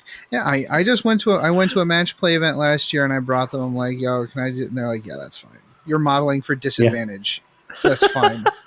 Yeah, I know that, funnily enough, in like competitive circles, as it were, being on a larger base than the model is supplied with is generally considered a disadvantage, and the only time, very rarely, it's disallowed is if a model has a rule that specifies it gets X amount of scaling bonus based on how many enemy models are in proximity to it. Uh-huh. That's the only time that having the larger base is more advantageous. Right, yeah. Even back in the day, it was like when there were templates and stuff, it was way worse to have that big base because you could get hit. Except for it was just always worse. The only time it was better was for deep striking, because you could scatter. Yeah. I used to have a unit. I used to have a Deathwing army, and they were all metal models on the 25 mils. So I could deep strike those in a tiny little pocket. Anyways, I digress. The game's in a pretty good place for narrative play, and I think you guys are crushing it over there. I really wish I could go to the event in October, but well, I mean, so yeah, we're really looking forward to running the second one. We've already had lots of people who, in particular, we've had a lot of like return players, as it were, people who literally finished the preference? first one. No, they don't. At the moment, It is literally just a first come first serve tickets, a basis. But people who went to the first one just really enjoyed it that much that a lot of them have already wanted to buy tickets to the second one. Sweet. And I mean, one thing that was also particularly fun that we did was the awards at the end of the day, because as we're sort of building the event back, we weren't having an award for best general. Because in the nicest way, we didn't want to incentivize any level of, wanting to make sure you definitely won all 3 games, because it really has no bearing on anything. Mm-hmm. It was just about having 3 great games, great time. So we did have a few interesting awards instead. So we had the Best Painted Award, sure. We had a Favourite Opponent Award. But we also had things like the Greenhorn Award, which was for most environmental casualties suffered. Ooh. Ooh. Those are the words I would go for. Yep. We had Adaptive Tactics, which was for most mission-specific stratagems used. So, again, some of the missions came with, unique stratagems that you could play. And we even had... Champion of the Duel, which we had 3 awards for, because every round, one of our games was a Warlord duel. So that was a sort of standard-ish take and hold, hold 2 or more objectives and stuff like that for the armies. But the 2 Warlords started the game at the center of the table in base to base, and could not interact or be interacted with by anything else in the game other than their opponent. One of the coolest missions from the old Vigilus books. Yep, that's exactly what it's taken from, the Demise of a Legend. And the key thing there being that both Warlords play the game with 25 wounds, regardless of what their actual profile is. Yeah, that's so you actually get several rounds of slugging it out. And there's a couple of unique stratagems available for the Warlords in their duel. And they were really good because those were fun matches to pair off. We had one game where it was her and Blackheart versus Mephiston, and it literally went down to they both reduced each other to 1 wound before then the killing round took place. Oh, that's how close it was. That's cool. Wow. I mean, spoiler alert. Who won? It ended up being Mephiston in the end, and only because he has built-in fight first. So basically, when it came down to they're both on 1 wound each, whoever gets the next strike is probably going to win it. Yep. Oh, that's awesome. So, at the end of the day, we had the Champion of the Duel Award for each of the 3 victors of the Warlord duels. Mm-hmm. And all our awards came with some prizes provided by the event owners. That was Wargame Tournaments and March of War. Cool. Which, we had thematically appropriate prizes to the awards. So the Champions of the Duel, they won like a gladiatorial fighting pit terrain piece. Yes! That is so awesome. I love it. We had the Greenhorn Award came with its own bunker because clearly they needed somewhere to hide out and be safe. Yeah, be safer from the environment. And everybody loved it. Everyone got thematically appropriate prizes, a bunch of awards at the end of the day. We even had one player who earned the Exterminatus Award because they were the only player that day to successfully fire the Doomsday device from the Doomsday device scenario. Was it a orc player or? Yes, it was actually the one who managed to fire the Doomsday device. It was an orc player. Of course it was. R.I.P. Rin's World. Well, great, Tony. Thank you so much for coming on to give us a recap on that. Be sure to give us more details when Crucible comes on sale. Did you say it was already on sale? Or? Yeah, so tickets for Crucible of War 2 are already on sale at tabletopevents.com. I can't understand why they're not sold out, but okay. And we'll definitely have you on to talk about that how it went later in the year, because I'm very excited to hear about it. And we can go into more details about the missions you used and the train and stuff like that, because I'd really like to pick your brain a little bit on that. Yeah, absolutely. All right. You got anything, Jason? Nope, I'm good. No? All right. Well, we'll be right back to talk about a topic that your podcast already talked about weeks ago, and we've had the book for like 2 months, but we still haven't talked about it yet. Well, you've had it for 2 months. I had it for a month because it took GW a long time to ship it to me. That's so I true. feel okay. Yeah, that's true. It's fine. It's all yeah, fine. it's fine. It's all fine. Was it busy making its way through the rift? Literally. Yes, it was. Literally, yeah. Literally. All right, everybody. We'll be right back. Blood Ravens Chapter is a Facebook group set up and run by passionate fans of the mysterious Space Marine chapter. They have weekly features, regular competitions, and an encouraging community ethos designed to let people get the most from their hobby. Search for Plus Blood Ravens Chapter Plus on Facebook using the plus symbol if you're a fan or collector of these heroes of the Imperium. Knowledge is power. Guard it well. Welcome back. So we're going to start off by talking about the lore in this Knockmoon Gauntlet book. Mm-hmm. So even though we've talked about this before, where the Gauntlet is a really narrow space in galactic terms, it's actually still wide enough that there are several star systems that span across widthwise.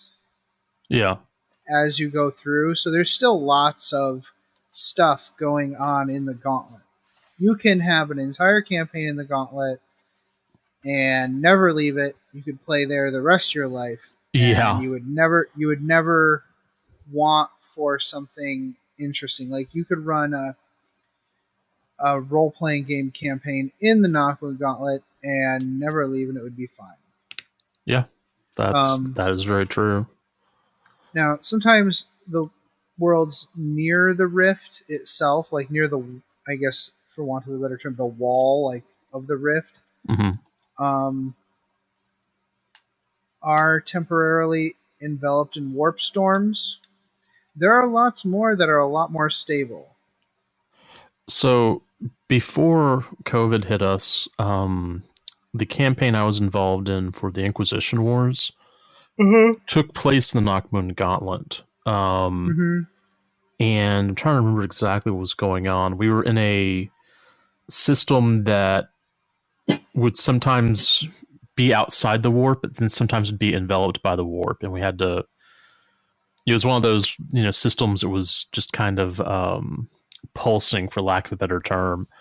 And at the time that we were playing, we were trapped in like the solar system and couldn't leave because of the warp storms. Nice. Yeah, and that was actually quite a bit of fun. Did make some things a little bit difficult for, Imperial reinforcements, but Yeah. Yeah. One would assume, maybe geographical position being what it is, that has an effect. But I would assume that the faith of the residents also have some kind of effect on their survival in the rift. And I think that I don't think it's a big leap of faith to assume that the forces of the Despoiler use terror and doubt as their most valuable weapons.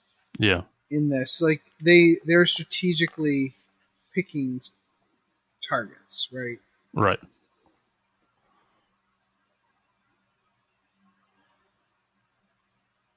So I guess was led by Harkin Worldclaimer, the Herald of the Apocalypse.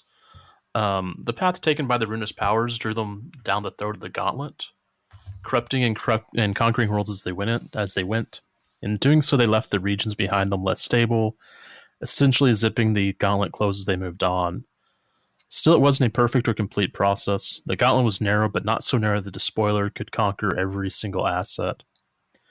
He sent his 3 battle groups, the Bringers of the Plague, the Bringers of Terror, and the Bringers of Doubt. Wow, the 3 Horsemen of the Apocalypse.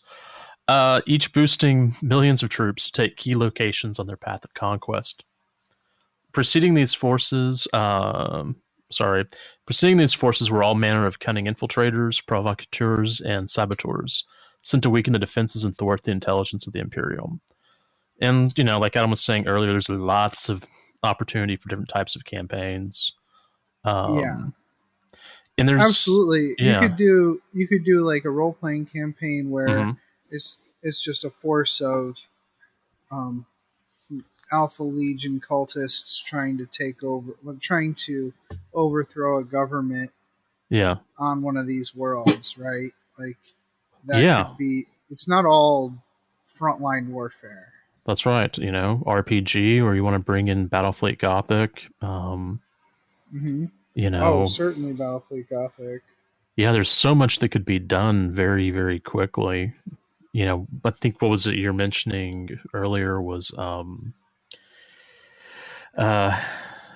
an RPG that takes place only here. The old Deathwatch RPG took place in one sector only, I think, if I remember right. Yeah, they Segmentum somewhere in the Segmentum Obscurus, there's a little region where they did all their campaigns, and it's still this huge space because the Jericho galaxy Reach? No, Jericho Reach was the station. Yeah, sorry, go ahead. Well, the galaxy is huge, right? Yeah. So anything can happen in it, and even a small space, there's still millions of stars. So this is really cool. They have a really cool map that helps us better understand the nomenclature of the Nochlin Gauntlet and the its nature, and it actually gives you ISO lines of rift strength and how it affects the worlds in it. And I thought that was really nice, giving you a nice map like this to use and plan your campaign with. Yeah, I like that. Almost every location, there's one that isn't, is under some amount of flux. There's some sort of problem going on. I think the only one that isn't is the Great Hope, which is the refugee fleet, but everything else is very, very much in flux. Very much having a bad day. Yeah, and you have this fleet moving through from from galactic north to galactic south, running through this gauntlet, tearing down key worlds and just destabilizing everything behind it. Yeah. So I assume that has some kind of effect on the rift behind it too. Oh yeah. As the people turn away from the Emperor, either through deception or just despair, sorrow.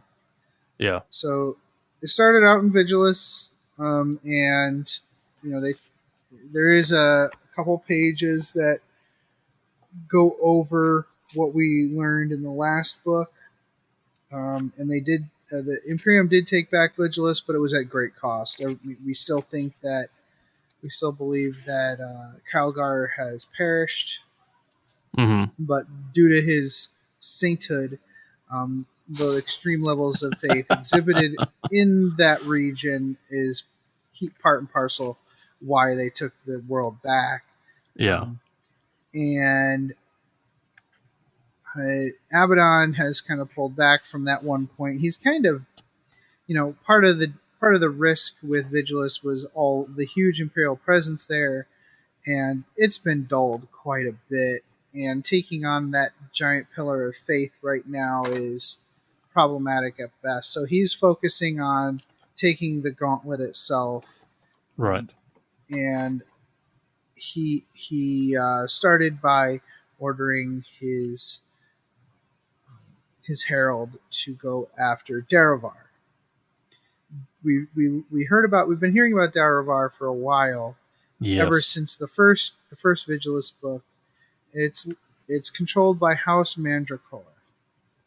Now, House Mandracore, they have a really cool orange and bone color scheme with flame decals. Pretty sweet. It's led by High King Caligius and High Queen Caligia. They are siblings and spouses. Don't worry about it. Yeah, I had a bad feeling about that. It wasn't the rift that turned House Mandracore against the Imperium, because they'd been traitors ever since the Horus Heresy. But thanks to the thanks to the chaos and confusion during the heresy and during the scouring, the Imperium completely forgot about the house, and they were left to fortify their position for 10 millennia. Now, so they forget this place, but then they remember where the planets for the Mantis Warriors and that crew, right? No, yeah. Badab. Well, Badab, yeah. Well, they completely forgot about this place. So, but the funny thing is, the House Mandracore, they live in terror that the Imperium would come find them and track them down and put them down. Yeah. And when the Imperium finally showed up, they reacted with fear and aggression. When the Imperium was just like, "Hey guys, do you guys want to join this Imperium? Because it's pretty cool. You can be part of the Imperium." And they're like, "Oh sure, hold on, let me reach in my pocket and pull out this, Imperial tide that I have for you." "Oh no, it's a pistol." Bang, bang, bang. And they had every opportunity to rejoin the Imperium, but and they decided not to. They did not. Well, over those millennia, they became this. So the way night houses work and their chivalry and their tiered royalty caste system, right, is already kind of imperialist and yucky. But the House Mandracore is a great example of how you take that template and corrupt it into a very tainted political system full of infighting, brutal discipline. It's not great. So it just sounds like the Imperium. Well, it's true, but it's like next level, right? Oh, okay. So there's a lot of paranoia. The house is marked by their paranoia. So first of all, it was on a greater scale, on a macro level, it's towards the Imperium. They're paranoid that the Imperium is going to come get them. But also the royalty is paranoid that some other member of the house is going to take their power away.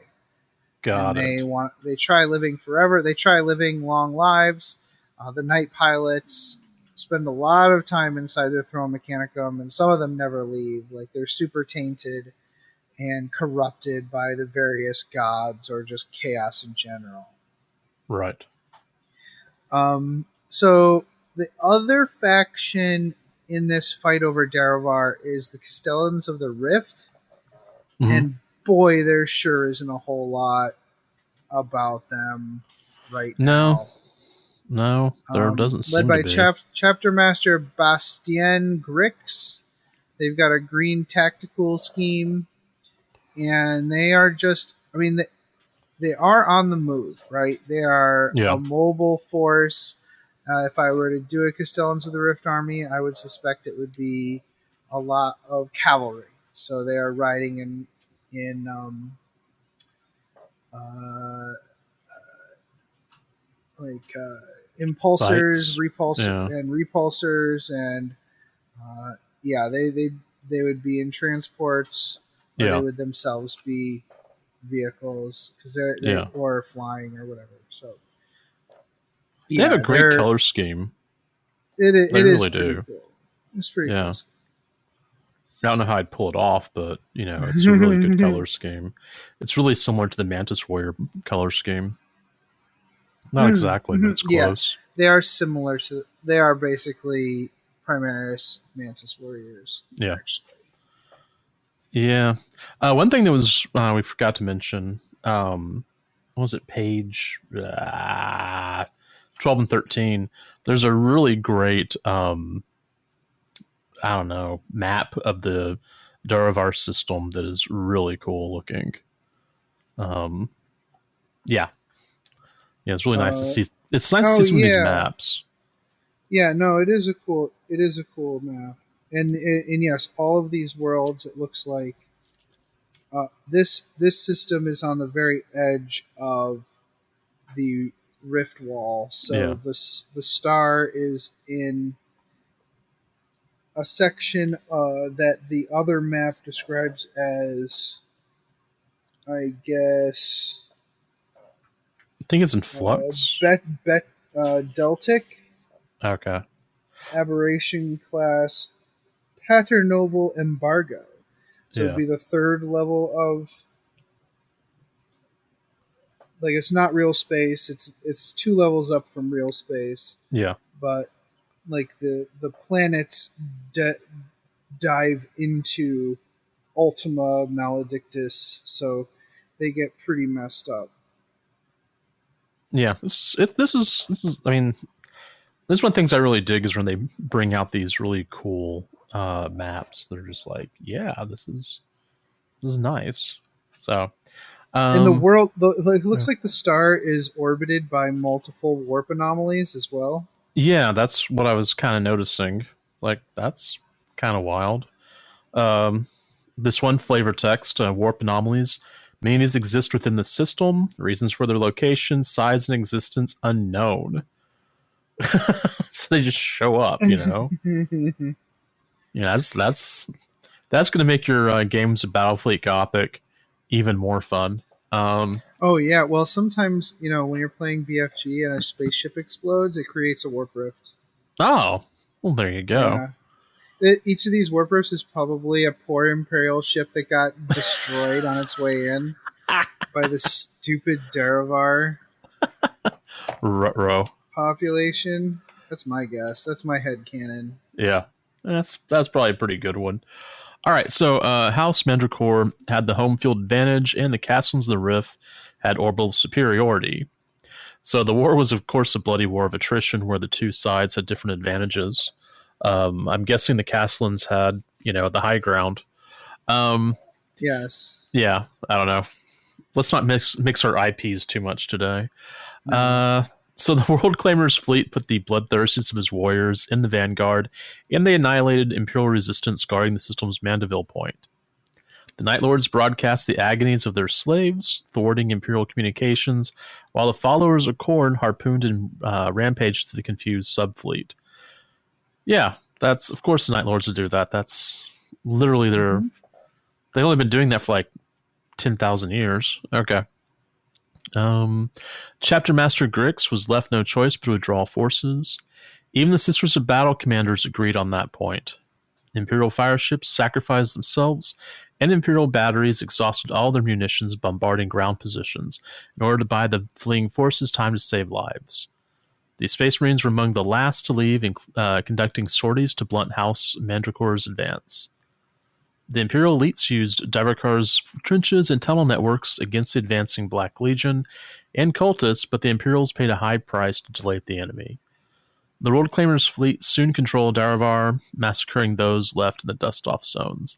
So you could actually do some really nice, Zone Mortalis stuff here, but know that, maybe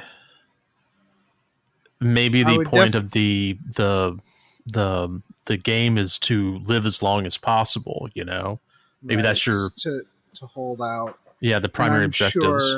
I'm sure if I agree, I would say, along with the campaign, like the mission in this book, I would also think about doing some Zone Mortalis. We do have Zone Mortalis rules for 9th edition on our website.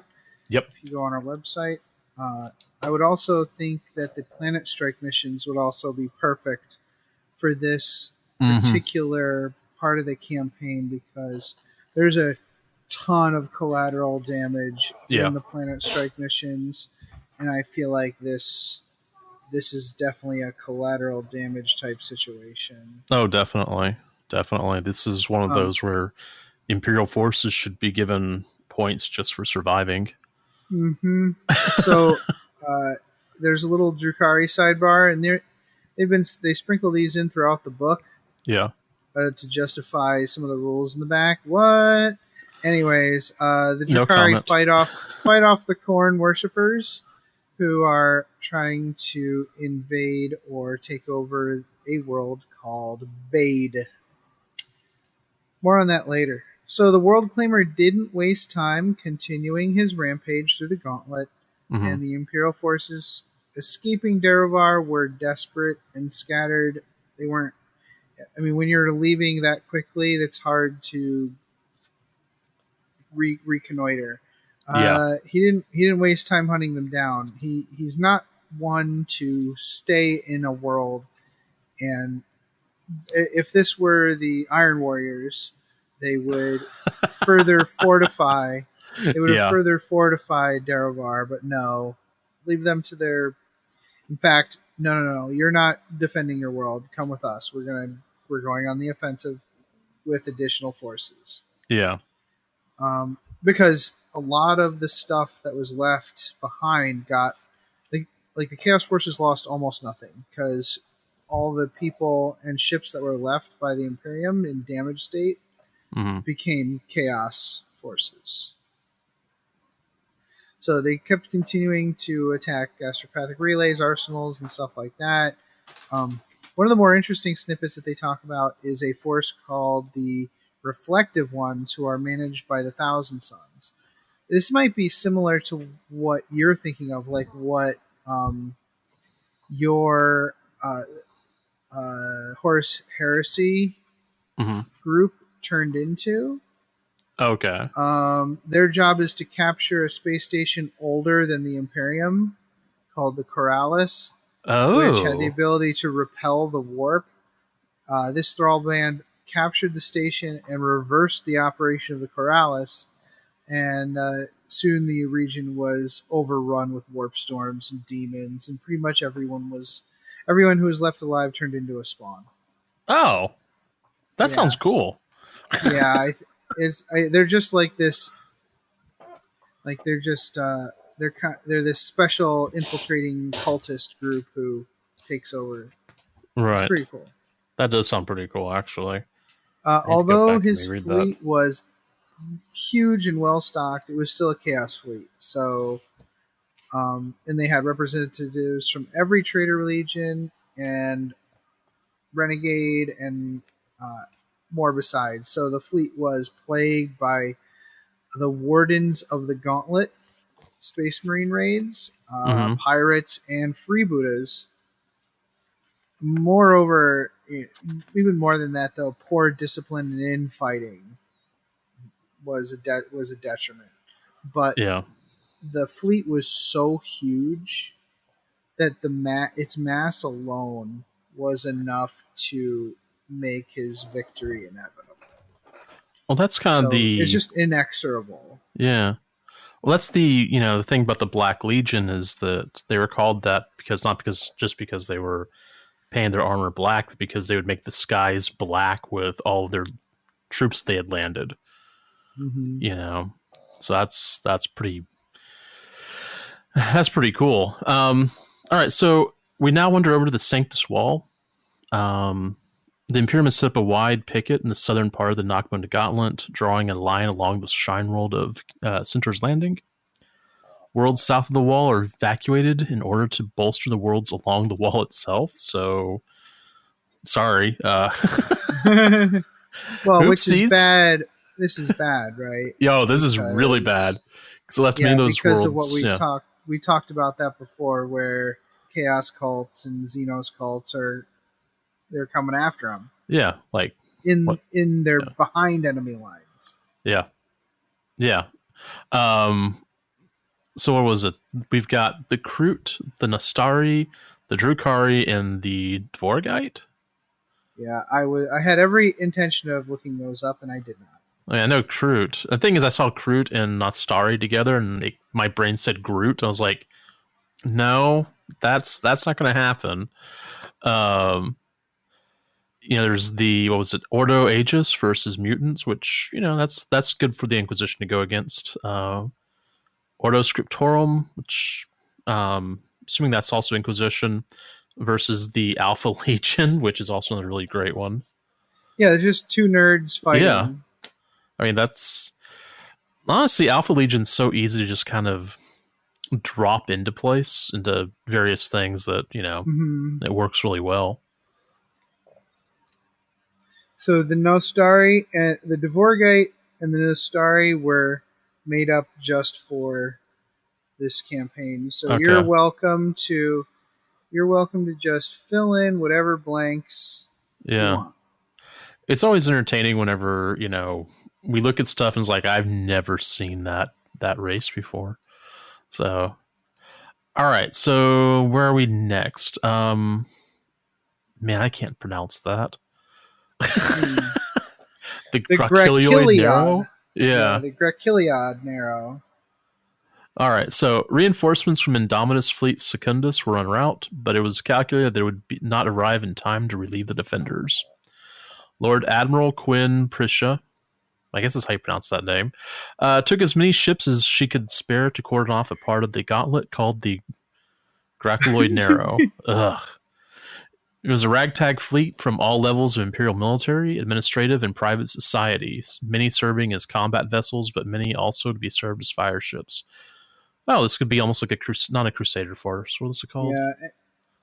I want to make note that there's it's really confusing in these maps here where the Narrow is in relation to Sanguiterra. Right. I don't know what's going. I don't know what's going on. Sanguiterra is supposed to be at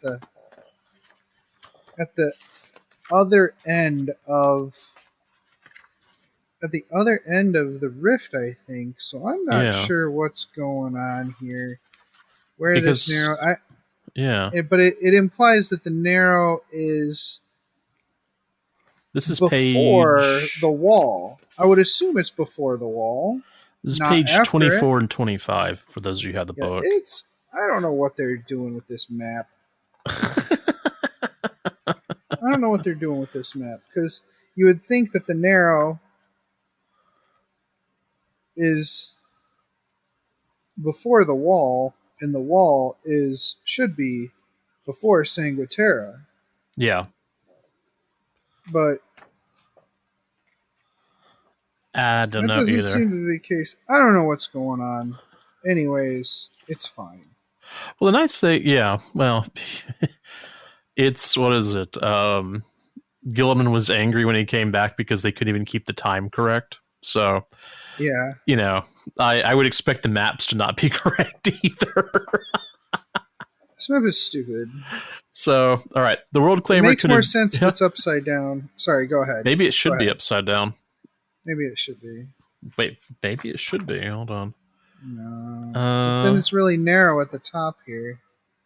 Yeah, I don't know. Why is the Sanguis system so deep inside the throat of the rift? It's not supposed to be here. Yeah. That's a good question because it's completely covered, and so is the Jagal system. It's on the other side of the page. I don't understand. I'm so angry at this map right now. I was angry before. Now I'm re-angry. I'm just going to turn. Oh wait, hold on. I think I know what it is. I think that they have taken, like, if you look on the map, you'll see the very small star thing that says Sanguis System. but then it's exploded next to it. But that still doesn't make any sense. I'm looking at where it is small, and it doesn't belong there. No, it doesn't, because that puts it in. Cool, they didn't put that chart in here. First, second level of kind of warp rift. Yeah. Doesn't make a whole lot of sense. All right, so it's supposed to be at the Imperium Sanctus end of the Nachman Gauntlet. It's not supposed to be in the gauntlet. I'm so angry. Maybe this map is upside down. Maybe that we're looking at south being at the quote unquote galactic south being at the top of the page instead of north. You know what? Whatever. It's fine. Okay. You know what? It's fine. I need to stop being angry at this map. Or it could be that's the narrowest part. Maybe that's the narrowest part, and it now expands back out, so where it's not so. All right. Yeah. We're gonna keep going. We'll forge ahead. All right. The World Claimer could have easily just flown past the narrow. Space is unimaginably large after all. However, if he did that and simply attacked the world's Sanctus Wall, he would have had a huge enemy fleet in his rear guard, disrupting supply lines and harrying him at every turn. He was forced to attack. The Chaos forces were in disarray at first, with the calculated plan of Lord Admiral Prissa wreaking havoc on the disorganized Chaos fleet, and more importantly, delaying them. When the Imperials were forced to decide between survival and the destruction of the enemy, they chose survival. The longer they lasted, the longer they drew out this engagement, and the longer the wall had time to garrison. Yeah. Yeah, so that's pretty cool. Instead of, usually the Imperium's MO is let's throw ourselves at the enemy and kill as many of them as possible. And, if we die, so what? Yeah. In this case, it was let's live as long as we possibly can and get them riled up, get them to chase us, get them to commit as many forces as possible to root us out and find us and finally put us down. So in the end, the World Claimer had to rein his forces in and reposition them like manually. Mm-hmm. And eventually they had the Imperials encircled. Their fleets were encircling the Imperial fleets, who were engaging like a token force of Chaos ships. Right. And once everything was in position, the Chaos fleet closed the noose, as it were, and caught the Imperials in a huge crossfire. Light years wide crossfire, I guess, and destroyed them. But the Imperials had succeeded in delaying them long enough for the wall to be fortified and for the Imperial Indomitus Crusade to arrive. Now, World Claimer did take the Lord Admiral prisoner, so it's questionable what knowledge he's going to be able to extract from her. Right.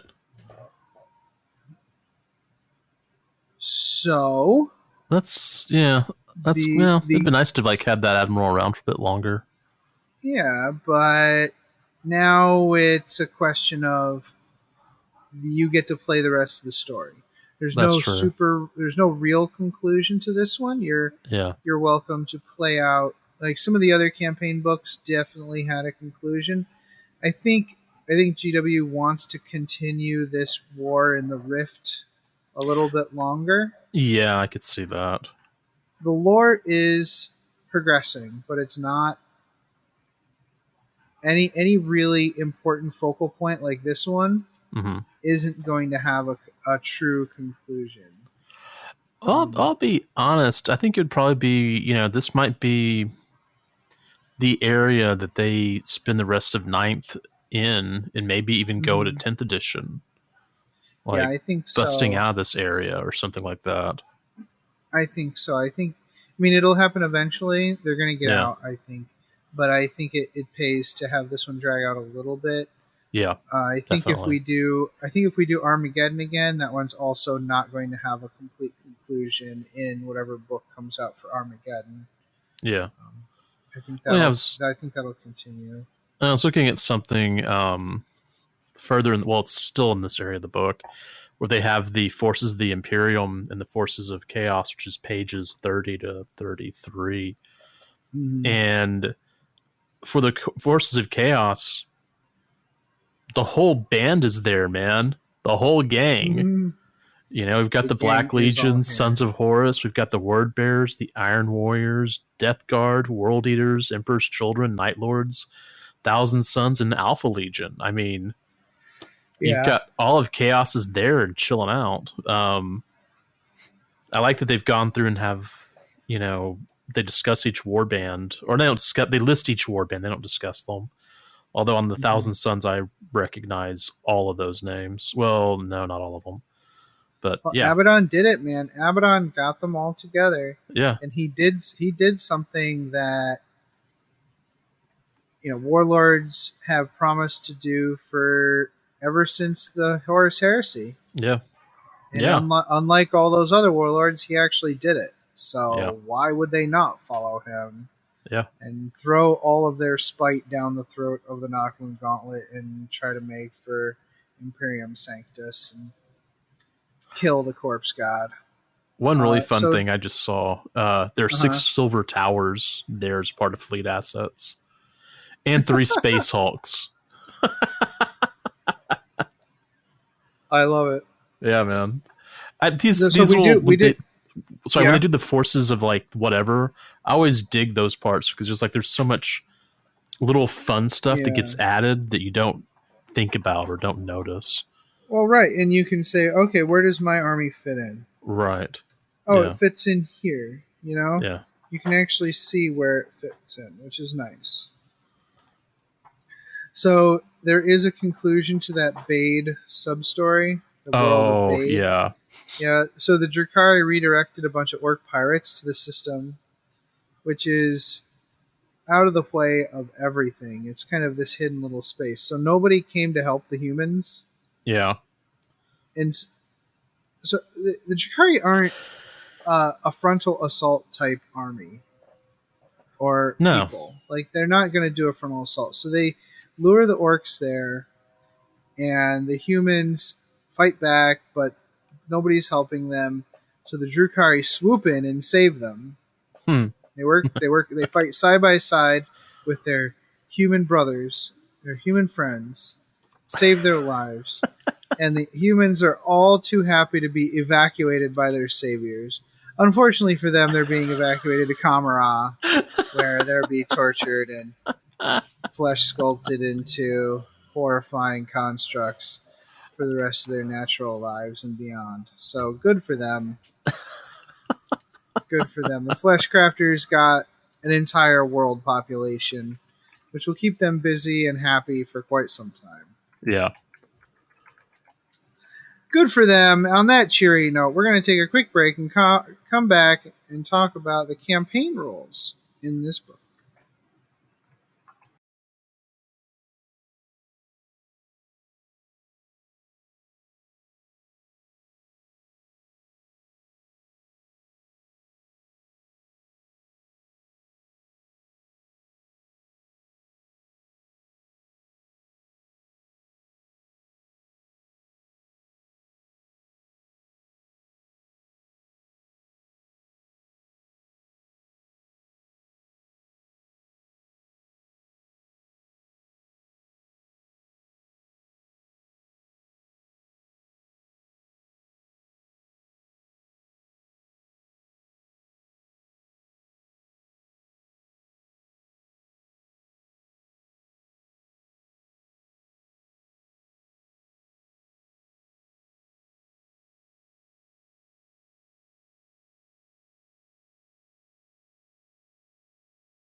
Damn, I knew it was around here somewhere. Damn, where is it? Can I help you? Ah! Scared me. What do you seek? I need the perfect scenario for a narrative game I'm running this week, and I can't find one. Sir, this is the Black Library. We don't have narrative scenarios. Well, then where should I go? Might I recommend the Tabletop Campaign Repo? The Tabletop Campaign Repo? What's that? The Tabletop Campaign Repo is an ad-free site for hosting resources related to playing tabletop miniatures wargaming. Oh, like scenarios? Absolutely. Also, event packs, custom objectives, tracking sheets, custom terrain rules, maps, icon packs, award templates, and more. Oh, and this is for Warhammer 40k? Among other things, there's also Age of Sigmar, Kill Team, Warhammer Fantasy Battle, and others. They're always open for content submissions for any system, even non-Games Workshop materials. Oh, that's awesome. It sounds like a great way to save all of this great content the community makes. A lot of that stuff often ends up disappearing into a dead message board or Facebook group. Exactly. It's a real community effort. Great. So how do I get there? Just go to that webway gate marked tcrepo.com. tcrepo.com. Got it. Can I ask you one more question before I go? Fire away. This place is really easy to find. How come Aramon can never find it? Oh, because it's more funny that way. Oh, yeah, clearly. Once again, the Tabletop Campaign repository can be found at tcrepo.com, and they're always looking for submissions. Welcome back. So, there's a lot of stuff that's familiar in here. A few things that are a little bit different. As usual, there's a Allies of Convenience section that helps you, where does my army fit in? Right. If I'm not Chaos or Imperium. And we already listened to, the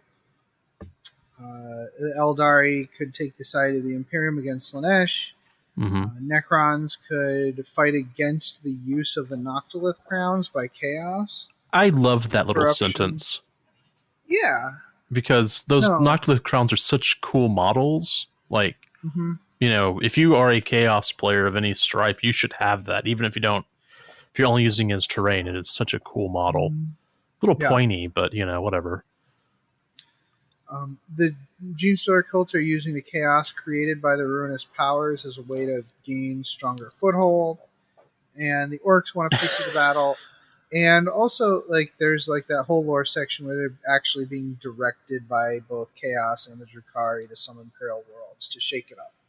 Yeah, basically using them as cannon fodder before they go in and strike a killing blow. Mm-hmm.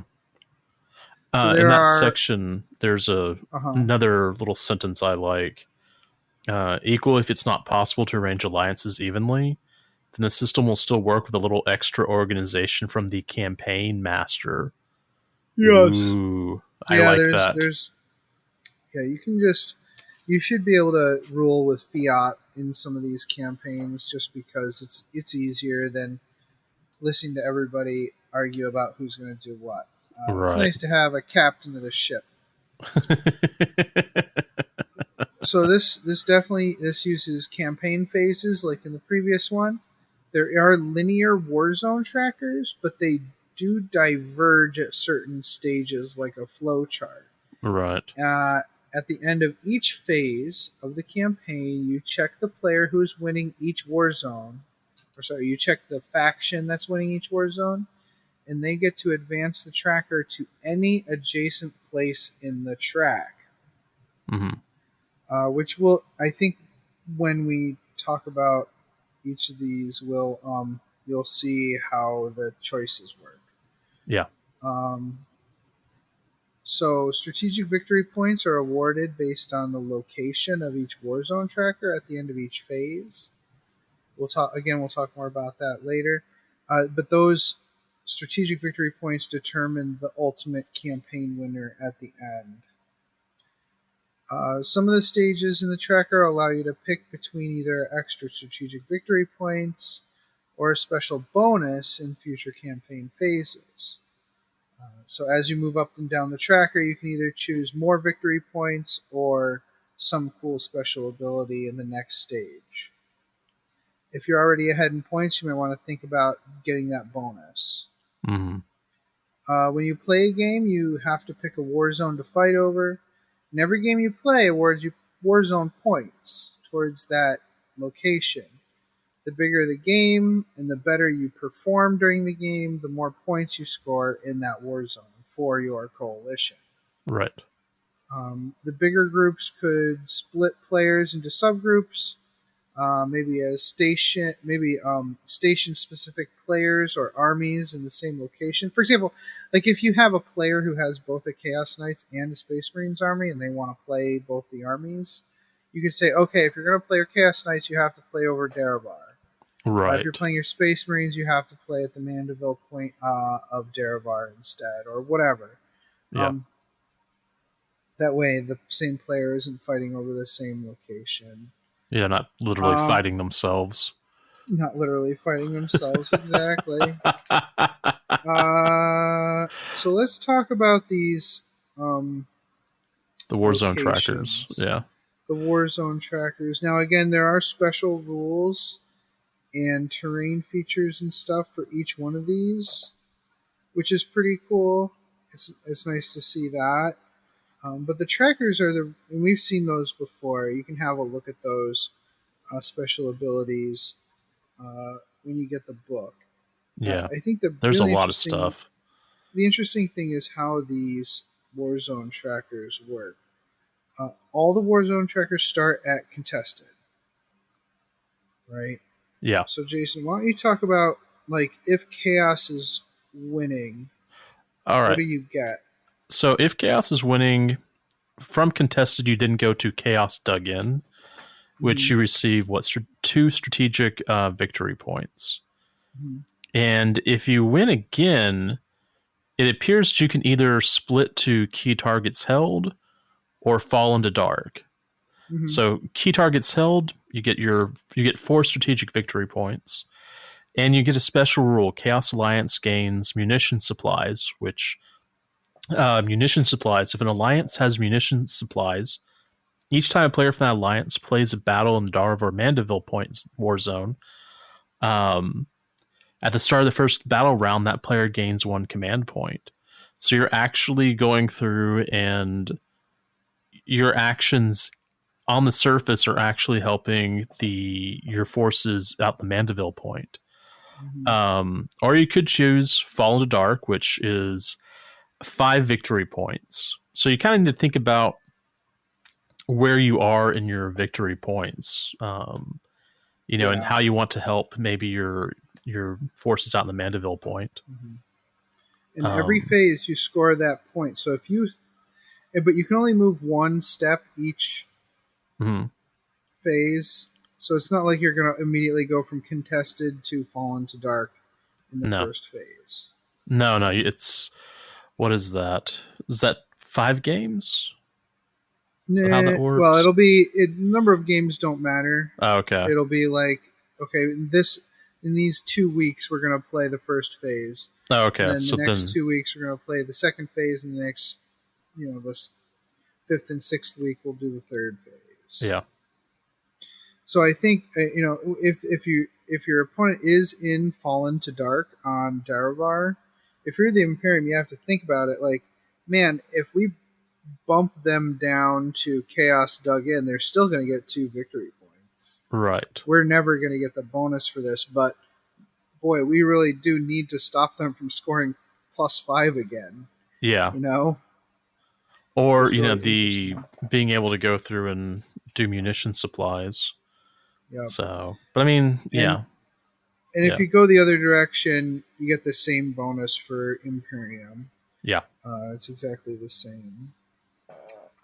So for the Mandeville point, where you're fighting over above the planet, so the surface of Daravar, you're underground, you're fighting, cultists, you're kind of in the dust, right? Mm-hmm. Well, in the Mandeville point, you're actually in space. Which is really interesting. Yeah, because that means you're probably going to be in some sort of like AdMech or Zone Mortalis or some sort of ship fighting, or at least I would assume you would be. Now, this one's interesting because the split happens in the first step. Yeah, I saw that. That is different. Can you tell us what happens for in Chaos? That step?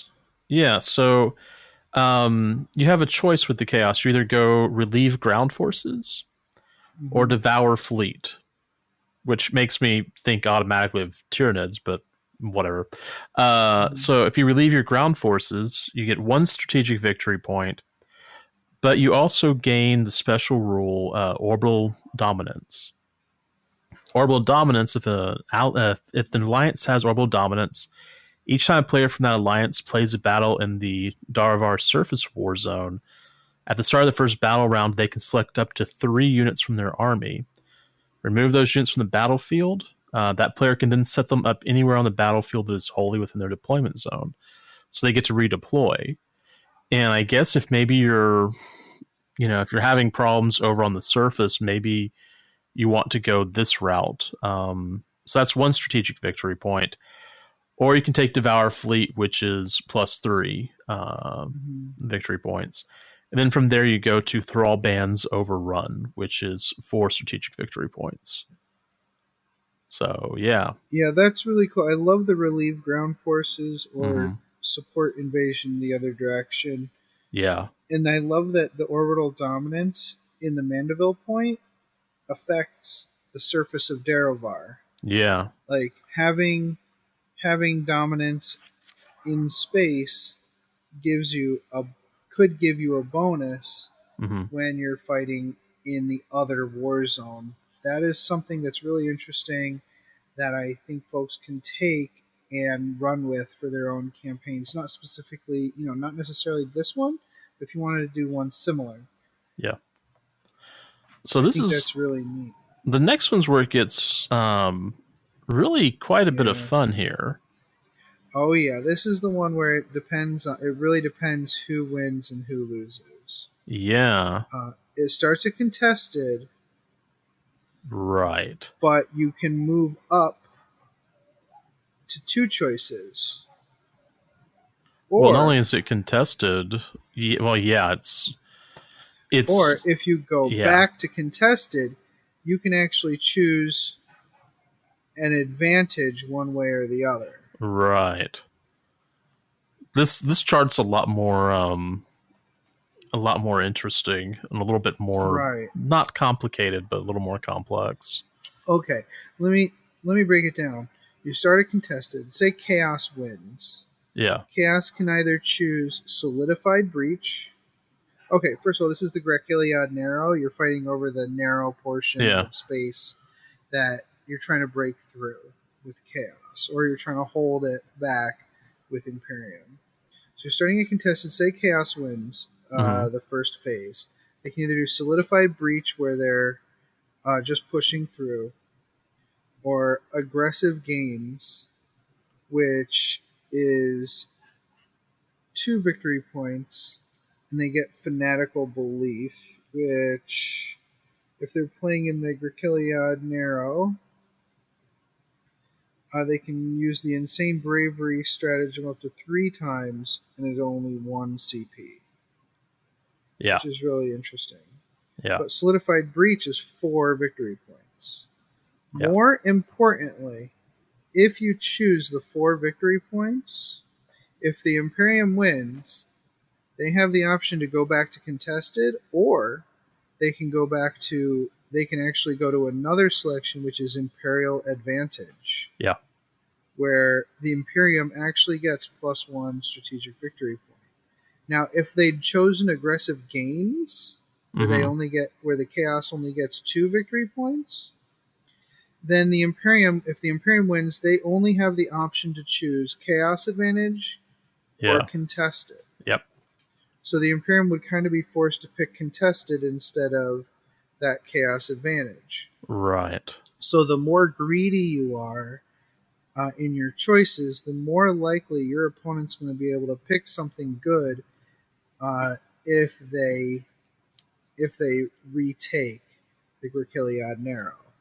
Yes, is a very different campaign tree than we've seen out of GW before. At least I don't remember seeing one. This is so neat. And then, of course, the opposite ends of the Grikiliad Narrow is +6 victory points. Yeah. Because it's the whole enchilada. Yeah. It's the end. Now, the only thing that annoys me about this, I won't get into that just yet. Okay. I like these trees. The white whale is of course, the map campaign. Right. I am still extremely effing dubious about whether or not a map campaign is actually worth doing. Yeah. I actually find it laborious and doesn't really add much to the actual storytelling. Yeah. I like the idea of established zones of battle with something a little more abstract to use that can actually be managed by a campaign master. Like these tree diagrams are great. Like it shows you victory or defeat, how victory or defeat swings the fight over the region, instead of like, oh, you gained 2 miles. Great. What does that actually get us? Well, maybe there's a refinery here. Like, oh my god. Yeah, maybe there's a refinery. Who cares? I'm just saying it's a bit much. So, anyways, right. I like this system. I think it's a good mixture of you can imagine what you're fighting over, but you don't have to go into the intricate details of what you're fighting over. Right. So, one thing that we didn't really mention was that each one of these areas, each one of these war zones, has a legendary mission that is attached to it. So you score extra points if you use the legendary mission. Yeah, they're pretty cool missions here. So the first one we'll talk about is Seek the Light, which is on the Daravar surface. So this represents the Castles of the Rift attempting to extricate themselves from an underground cave network. Underground missions and lots of line of sight blocking terrain is suggested, as well as area terrain with difficult ground. The Chaos Defender, Imperial Attacker, and the Imperials have the first turn. Neither player can have flyer units because this is underground. Yeah. The attacker can't redeploy anything or re-teleport it anywhere. So there's none of that, which makes my Thousand Suns very sad. They can't use strategic reserves or teleport actions or any other kind of deep striking. They can still use infiltration style rules. Like where you deploy. Yeah. You start the game deployed like forward from your deployment zone. You can still do that, which this actually makes the ability that you get from fighting in the orbit really important, because you can redeploy units using that ability. Yeah. So on the deployment zones, these are actually really kind of fun little deployment zones. You have the attackers are in the center. Well, they're not in the center. They have like the center stripe, for lack of a better term. It's about 6 inches on each side of the battlefield. But they have the entire, width to width. So they actually have a pretty wide area to deploy. Whereas the defenders have their deployment zones on either side of the map. So they have 2 deployment zones that are about 18 inches wide by what looks like a foot, they're smaller deployment zones. Let's see. Attacker. So Attacker, the Imperials, selects 5 units that are destined champions. At the start of the first battle round, the Attacker selects 5 units from their army to be destined champions units. So I'm guessing you're going to see which one of those guys live. Basically, yeah.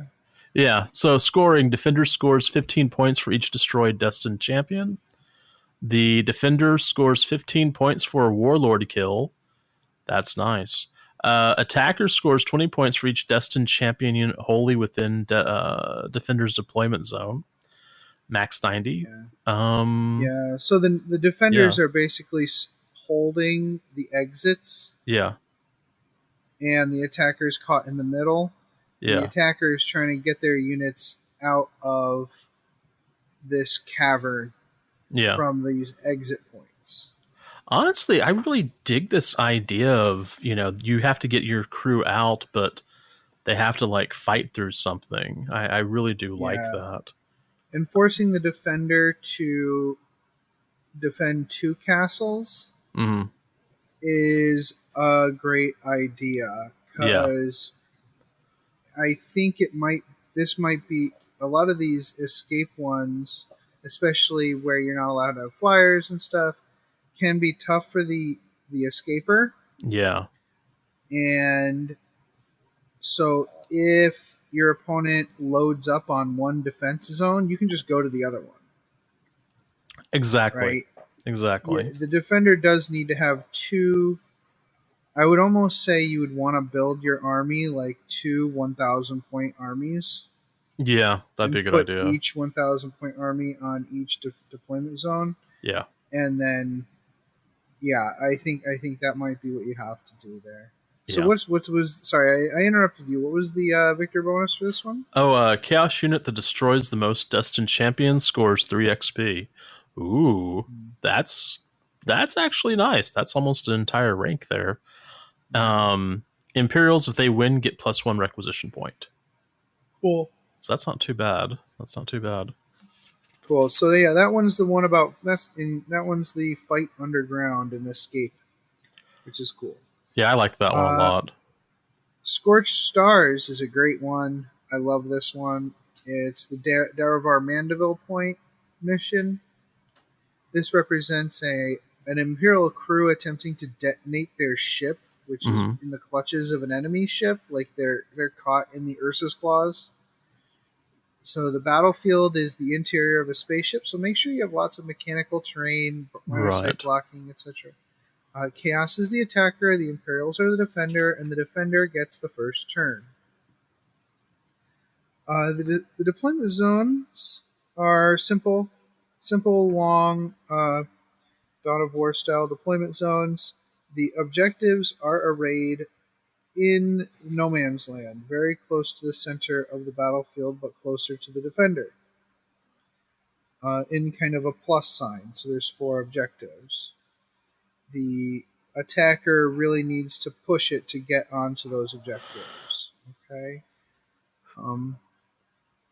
So the ship is literally being bitten by the enemy vessel. Like it's actually biting it. So there's a grinding destruction special rule. If you're too close to the battlefield edge, you take mortal wounds. D3 mortals for sawing range and 2d3 for grinding range. Oh, I remember this one. That was fun. And the ranges get longer as the game progresses, to the point where sawing range is 15 inches on battle round 5 and grinding range is 9 inches. So you're going to take a lot of mortal wounds if you're near the battlefield edge. It's forcing you to get into the center and fight. That'll take care of those turtling armies. Yes, it will. The defender can perform the rig to blow action on the objectives. Yeah. Infantry can perform this on an objective within range that's not also within range of an enemy unit, and it's completed at the end of their turn. So, turn 1, you're going to have at least one of these enabled. You might be able to get another one, depending. Well, if you're infiltrating and stuff, you definitely can. So then the attacker has to go in there and actually extricate you from the rig to blow objectives. The attacker can then do a 3+ check on any objective they control at the start of their command phase to unrig it to blow. VP is based on how many objective markers are rigged to blow, with an advantage on the attacker. because I think it is actually really easy to rig these objectives. Mm-hmm. And then they have a 3+ to unrig them, so I think it's only fair to give an advantage to the attacker in that regard. The victor bonus is increased supply limit for chaos, and for the Imperials, it's the unit which rigged the most explosives gets 3 XP. I think this is a fun mission. It's not like, I think it's an objective mission that encourages aggressive behavior. Yeah. Which I appreciate. I think that's cool. Yeah. The third mission is trash. Moving on. Well, I was looking at it. Like I was looking at it as I was reading the notes. It's like, yeah, this is. We've actually used this deployment zone before, the deployment map before, in something else. So yeah. Yeah, I don't understand. Like it doesn't really seem like I don't know what. The Grikiliad Narrow is another space battle. Yeah. So it's control 1, control 2, control more objectives. Yeah. I don't get it.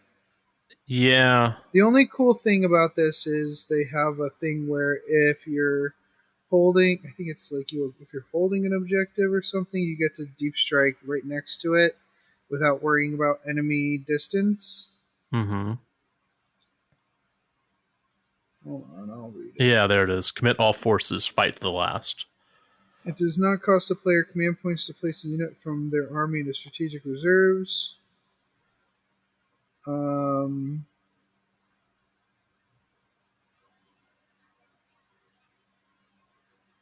Sorry, where is it? Each time a strategic reserves unit is set up on the battlefield, in addition to the usual rules, it can also be set up anywhere on the battlefield wholly within 6 inches of an objective marker controlled by that unit's player. This cannot allow a unit to be set up within engagement range, but distance doesn't matter. Yeah. Okay, I'm cool with this in general, but I think the rest of the mission is just... Yeah, kind of meh. Phoned in. Completely. Yeah. They could have done another cool objective-based spaceship battle or something, and I don't even know why it's objective-based. There's just not a lot here. They could have done a themed on taking over a spaceship's engine room or bridge or something. But yeah, it's just a straight up objective holding mission. I don't get it. Well, if we really think about it, for this war zone, the Narrow, all the interest really is in the tree, campaign. Yeah. That's where the interest is. It's probably not going to be in this legendary mission, if that makes sense. Right, I just feel like there could have been. I feel like there could have been Zone Mortalis rules for this book. Oh yeah. Yeah. They could have, for the Grikiliad Narrow, it's all about these teleport attacks and hit and run, hit and fade missions from ship to ship combat. Yeah. So, it could have been something. It could have been a little bit better, in my opinion. It could have been a contender. I don't want to belabor my point because the first 2 missions are awesome. Yeah.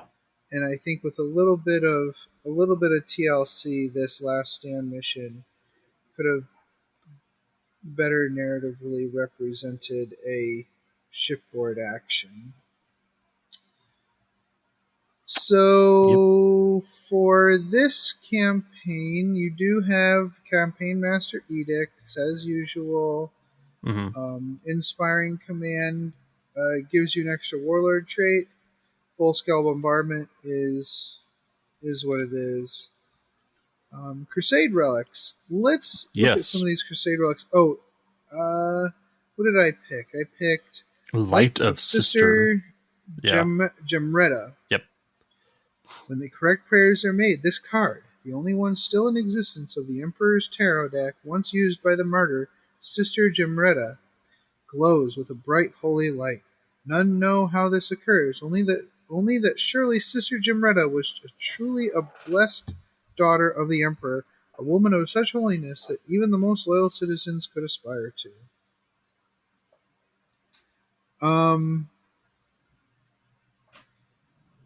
So Imperial only. Once per battle in your command phase, the bearer can use this relic. If it does until the start of your next command phase, it gains the following ability.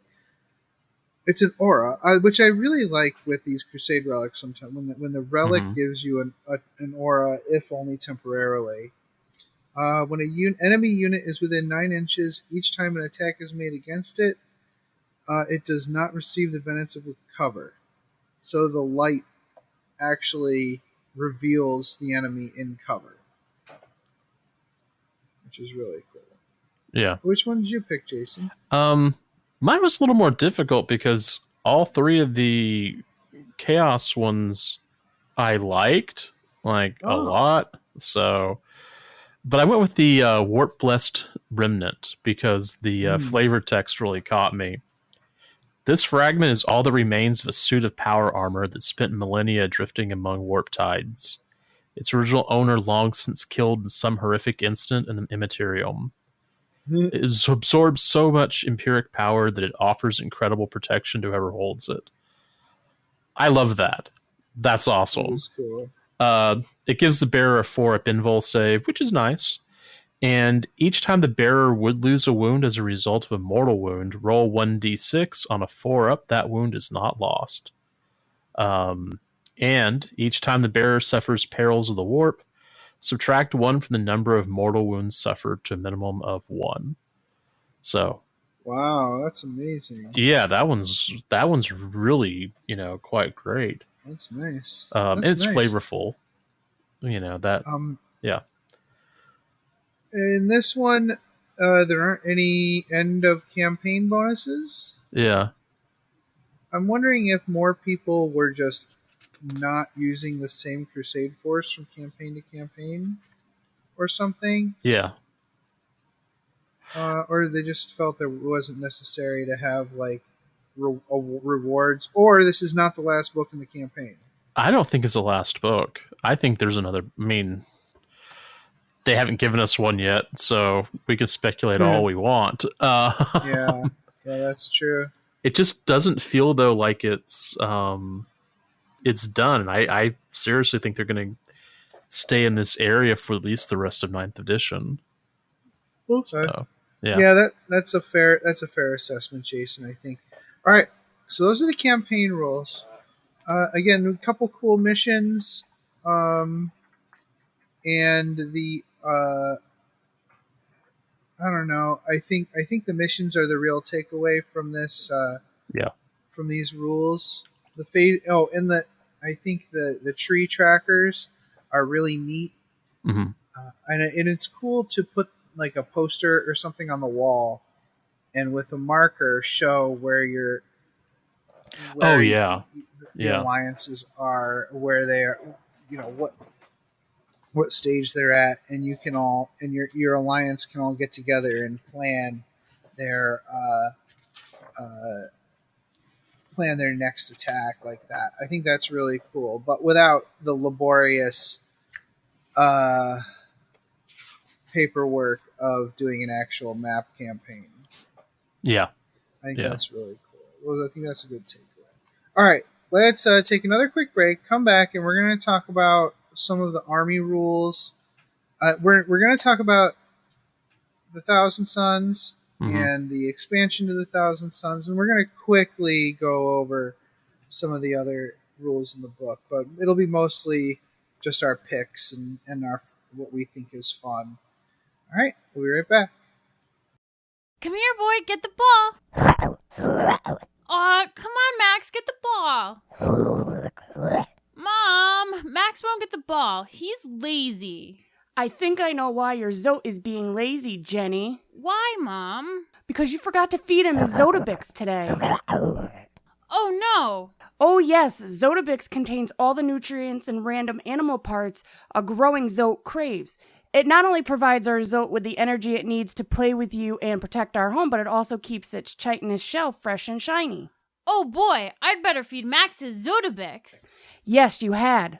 Zotobix is made in part from grade Max, A time for Astra dinner. Militarum post-engagement byproduct and is infused with 112 essential vitamins No, and Max, minerals down. harvested from your Zote's natural habitat, the finest desert depths.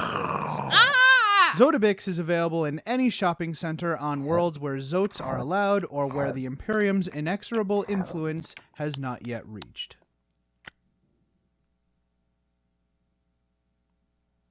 Welcome back. All right, so we never actually went over the Thousand Suns Crusade rules. Yeah. I think I wanted a real chance to actually...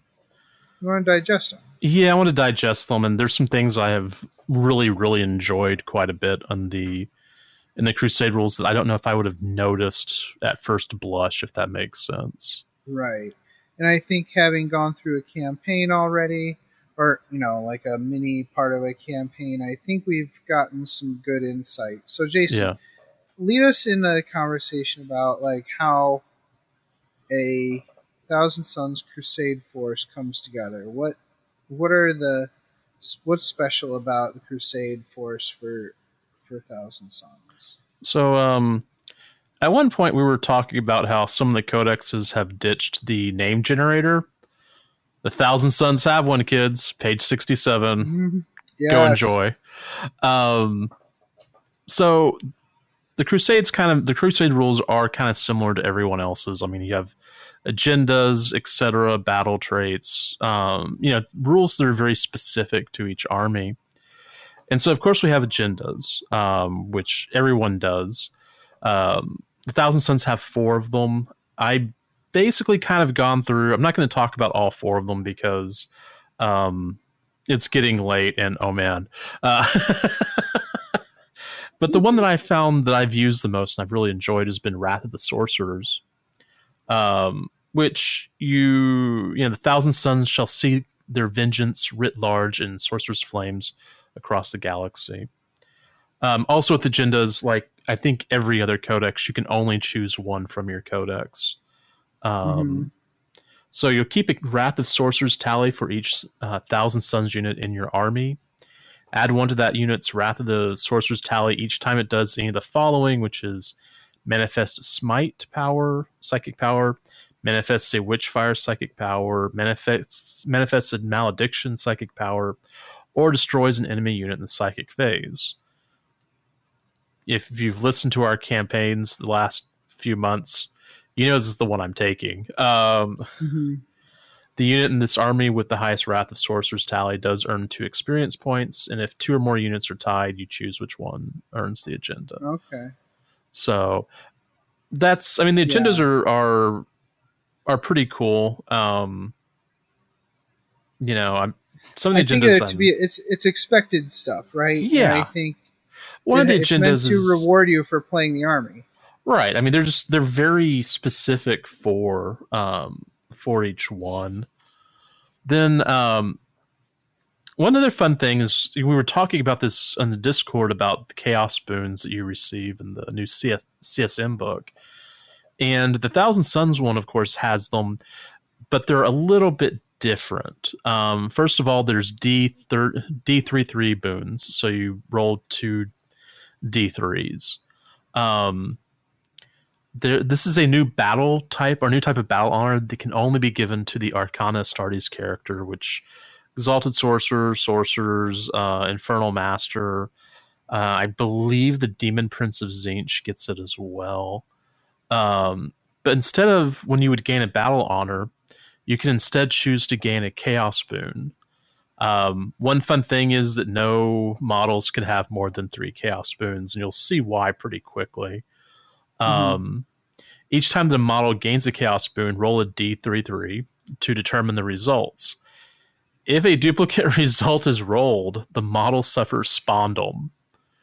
So it's all about the gamble. There is a way around this, though. There is a way around this if you have one of the correct battle traits, which I did give to my Exalted Sorcerer, so he will not become a spawn, hopefully. So they have their own battle traits, and there's 3 of them. There's Lord of the Rubicae, a Greater Fate, and the Eye of Tzeentch. All these traits are really great, but the Eye of Tzeentch was the one that I chose for my Exalted Sorcerer because the regard of the Change God is upon this champion, propelling them on towards either glory or ruin. Well, each time an out-of-action test is failed for this unit, you have to re-roll the test, or you can re-roll the test. That's cool. Which is nice. Next sentence, though. Each time this model gains a Chaos boon, you can re-roll the result. So, that's really important. Yeah, you have a chance to not be a spawn. I mean, it's still possible, but you could get out of that. I think that's like I remember looking at the battle traits and rolling them and thinking, man, I really want the Eye of Tzeentch, and it rolled it, and I was like, this is perfect. I was really happy about that one. All right, we then have Psychic Fortitudes. And that could also, I think that's the one that you can choose either battle trait or psychic fortitude, if I remember correctly. But there's 3 of those as well. Which one did I choose? I didn't choose one. But there's Thrall Master, Master of the Ritual, and Hand of Tachar. I haven't rolled for any of these yet. The one that I do think is pretty interesting is the Hand of Tachar, which is the 3rd one. This champion can reach out with the Empyric talons and sever the fragile strands of his victim souls, striking them down from afar without so much as raising his blade. See, it's a happy story. It's so once per battle, after this Psyker manifests the Smite psychic power, you can select one enemy unit that is in range of and visible to this unit to suffer the mortal wounds instead of the closest visible enemy unit. So you could go through and use it as a way to get out of that, screening, which, in the past, I think I had some problems hitting people just because they were screened very well. So yeah, there's that. Next up, discover the arcane. So arcane points. Now, this sounds like how it diverges from traditional. Yeah. You can accumulate arcane points that can be used to purchase relics and psychic powers. So that gets kind of fun. I haven't really used this too much. But what you do is you have to accumulate your arcane points, you have to go through and do a couple of different things. You either win a battle in which you selected the search for the Archaeotech, Pursuit of Knowledge, Malefic Ritual, or some Arcana Long Buried agenda. You have to choose a specific agenda. Or each time you complete one of these requirements. So another one could be at the end of the battle, if you control one or more objective markers in the enemy deployment zone. Or you destroy an enemy character with a warlord trait or a relic with 1,000 Sun Psyker, or you destroy an enemy Psyker with 1,000 Sun Psyker. So there's ways to get this in each game. But you would spend these points on relics and also on psychic powers. There's only about 3 Crusade relics, Text of Warpblown Ash, the Boonstone, and Mesmeric Stave. Each one has a different number of arcane points that you need to use. I remember thinking that I really dug the Boonstone, which is, let's see, flavor text. Once this kaleidoscopic crystal is pressed to its owner's flesh, it fuses with them forevermore, forming a channel through which they can siphon empyric energy at will. That's pretty cool. Once per battle, this model can unleash the power of this relic. If it does, add 3 of the next psychic tests taken for this model. Oh, hell yeah. Yeah. I was like, woo, that's that one's 15 arcane points. The next one is Mesmeric Stave, which I liked quite a bit. But I think it's because I've got that really cool staff for my sorcerer, and I wouldn't mind getting a cooler one. It also says the word labyrinth in here, and it made me think of you. Mesmeric Stave. To stare into the searing light of the Mesmeric Stave is to peer through the infernal aperture into, it is said, the depths of the crystal labyrinth itself. The minds and souls of those... I've had people tell me that about my bum.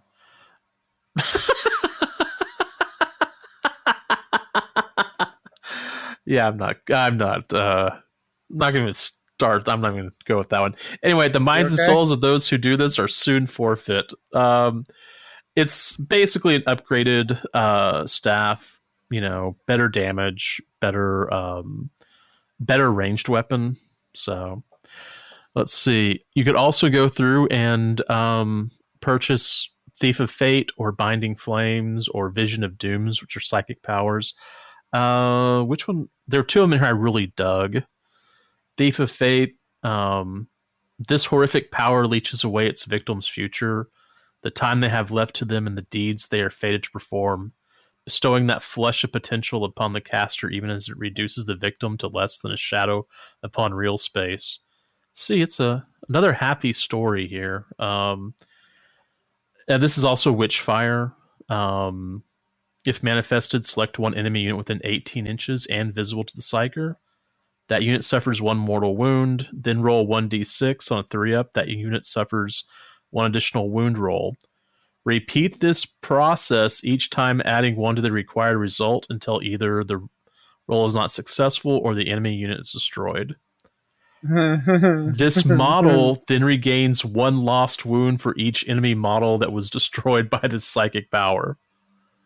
That is amazing. I love that so much. That's so much fun. What was the other one? Binding Flames. The Psyker conjures cold, incorporeal flames that wreath his warriors. These dancing fires melt damaged armor even as it is rent and torn, molding it like flowing wax and sealing each breach before the enscrolled dust within can be spilled. If manifested, select one friendly Arcana Astartes unit within 18 inches of the Psyker. Until the start of that next psychic phase, each time an attack is made against that unit, an unmodified wound roll of 1 to 3 for that attack fails, irrespective of any abilities of the weapons or models making it have. So basically, it's you can only damage me on 4s. Nice. That's what you get for not paying attention to your extra BS collection points. Gotta catch them all. Pokemon points. That's right. Miss out on super cool relics and psychic powers. Yeah. But do you feel like it's a lot though? Like, is it cumbersome to you to keep track of all that stuff? There's less here than in the Sisters of Battle. And if you think about it, all of it goes towards your characters. Like, the only thing that matters are your characters. Which I think that's more of a Thousand Suns army build than, something like Space Marines, There is the requisitions. There's a lot of them. Well, there's not a lot. There's about 6 or 7. The one I wanted to talk about was, there's 2 of them I want to talk about. Demonhood for 1 requisition point. You can turn someone into a demon prince. There you go. Nice. They do have to have all 3 chaos spoons.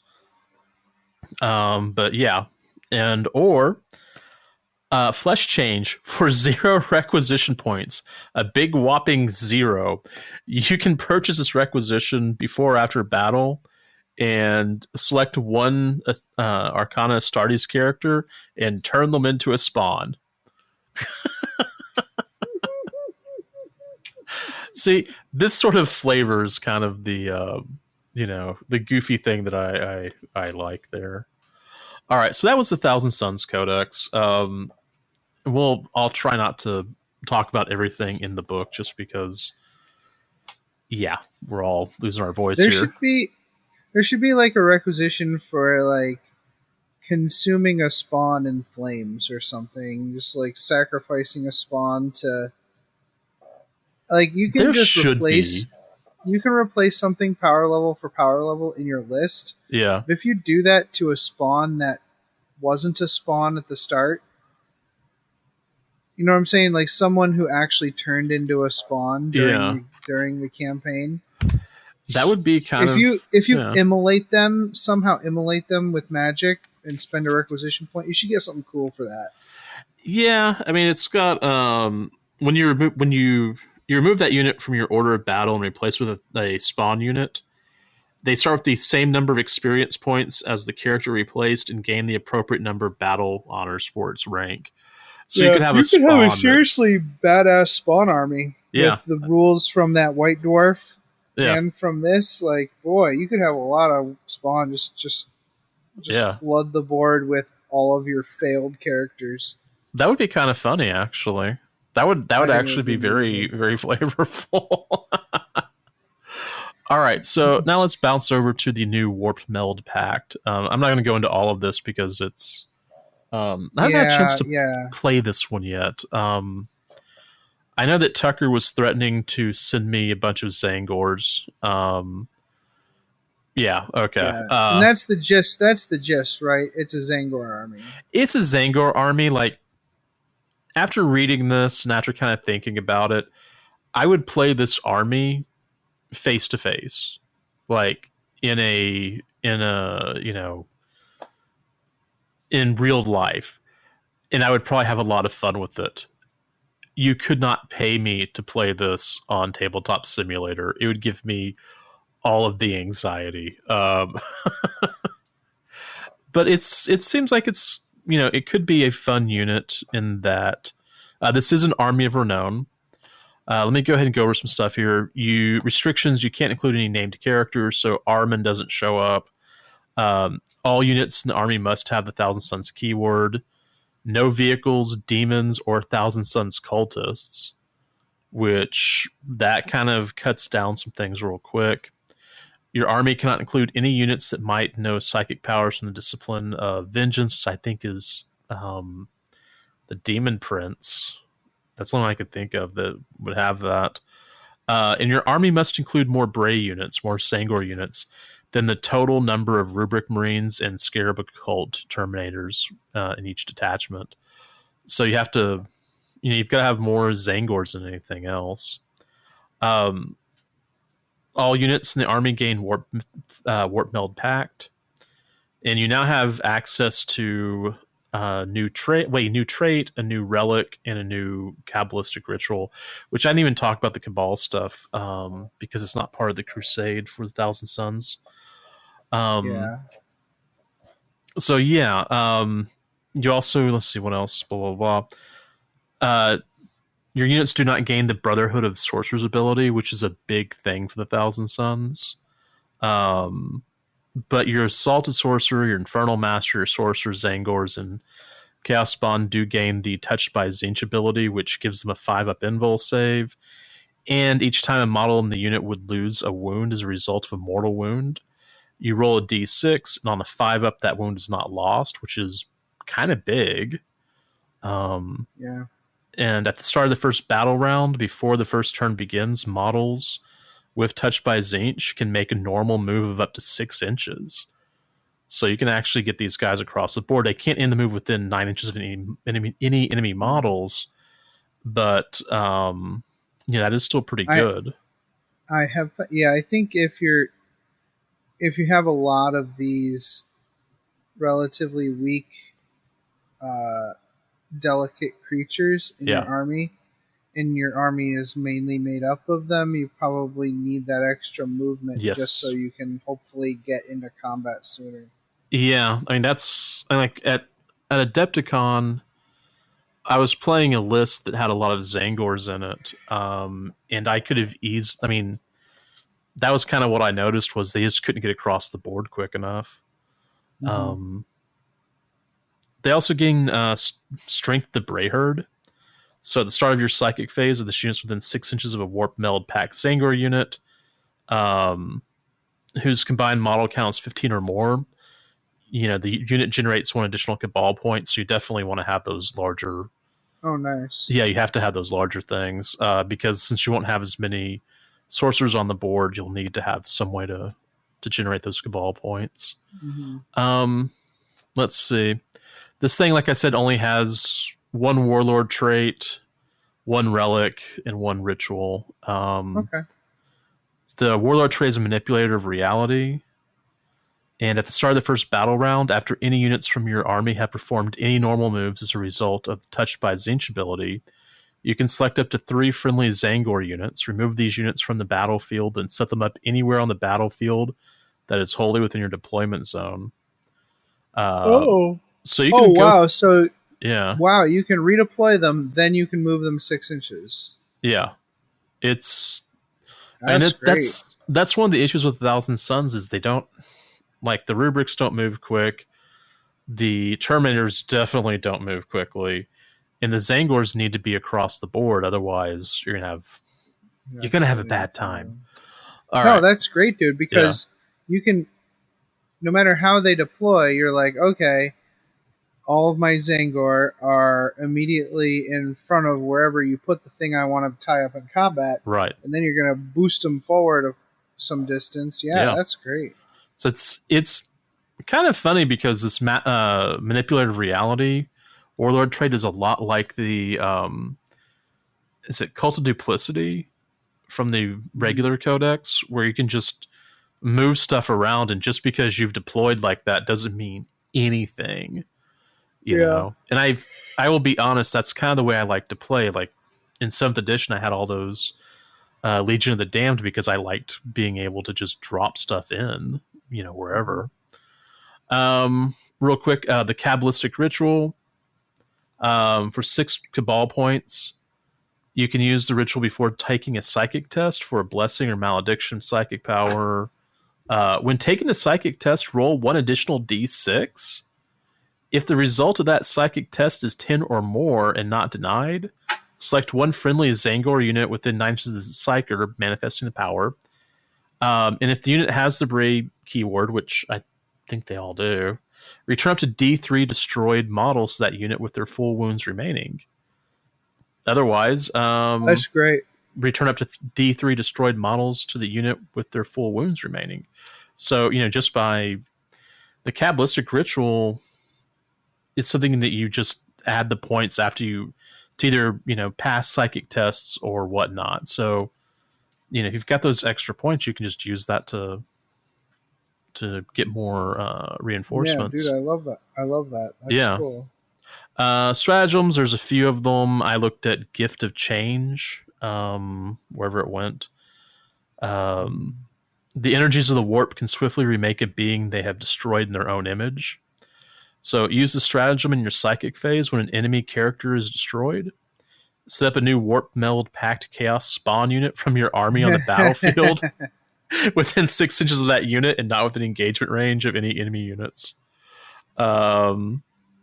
So angry. You can't... Okay, if you are playing a Crusade game at the end of the battle, that spawn unit is not added to your order of battle. Now, no. I think that for...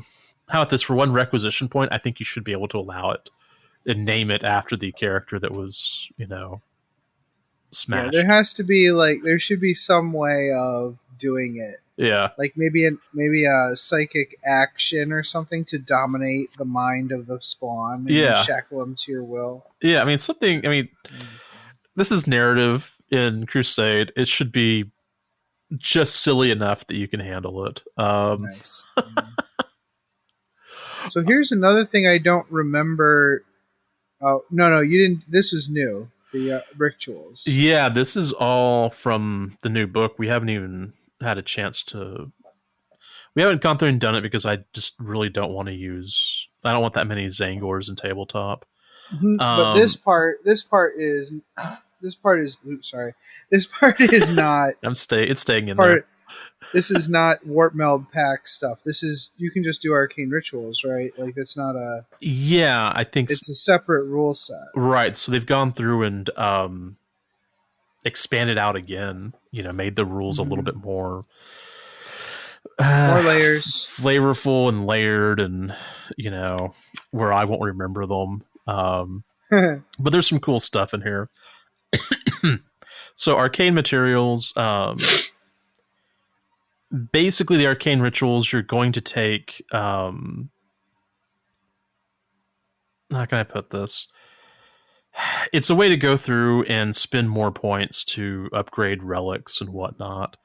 So you have arcane rituals. There are 3 types of materials that your Crusade force will have to hunt for, and each serves a different purpose, and different rituals require these in different amounts. Each time your Crusade force gains an arcane point, which is from the actual codex, you can choose to roll a d6, and if you do so, then on 4 up, your Crusade force has found an arcane material. If it does, instead of gaining that arcane point, roll 1d3 and consult the table to see what materials accrued. So if you gain a bunch of arcane points, you could choose to use some of them towards the arcane material. But notice that only on a 4 up did you actually get it. So if you do gain something, you can either get an inscription, a soul, or an offering, which you can then go through and use these to do some other stuff, to create the battle traits and whatnot. That's under ritual incantations. In ritual incantations, this mechanic is there to create battle traits and fortitude from arcane materials from the previous page. So I think I went through and looked at ones that I liked, because it does get into the weeds here real quick, and I'm just kind of so the battle trait I liked was warping form. Warp energy breathing the blessed troops helps protect them from severe damage or wounds. So each time a model in this unit would lose a wound as a result of a mortal wound, roll a d6, and on a 4 up, that wound is not lost. So that one's actually a cool one. I think that's shown up in a couple of other areas. We then have fortitude, which is underneath psychic fortitudes. The one I liked on there was power unbound. This psykers learn to make spells they unleash all but unstoppable.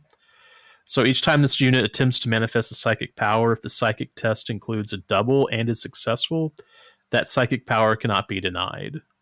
So there's ways to go through and make yourself, and this one's situational, but it is a way to go through and make your characters a little more complex. So the thing is that there's a certain point where it becomes so complex you're probably going to start forgetting stuff, or at least I would.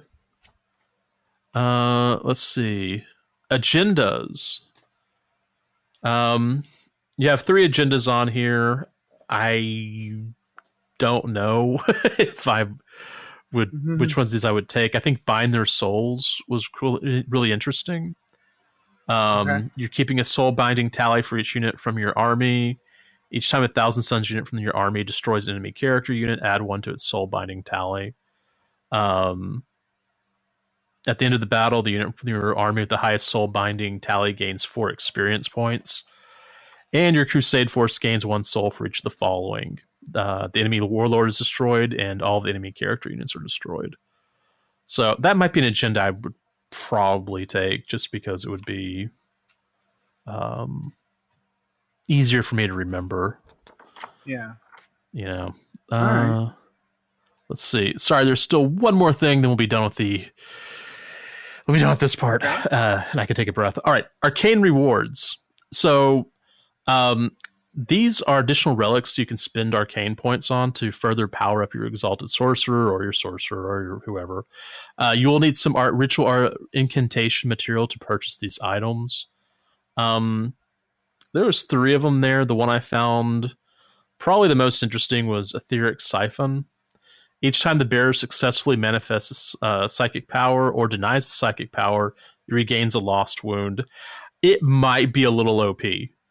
Oh my gosh. Well, I mean, or I could just kill him with 1 spell to his brains. Yeah. You know, I mean, it's... So, I like it, but just yeah, that one could be a little overpowered. So I could see that. That's really cool. So it's just more layers. I love the idea of, instead of increasing your arcane abilities through these battles, instead you find something during the battle. You've gone there find secrets. So you get like an inscription or like soul stuff or some weird offering, and you can transform that into super cool relics and battle traits and stuff. Okay.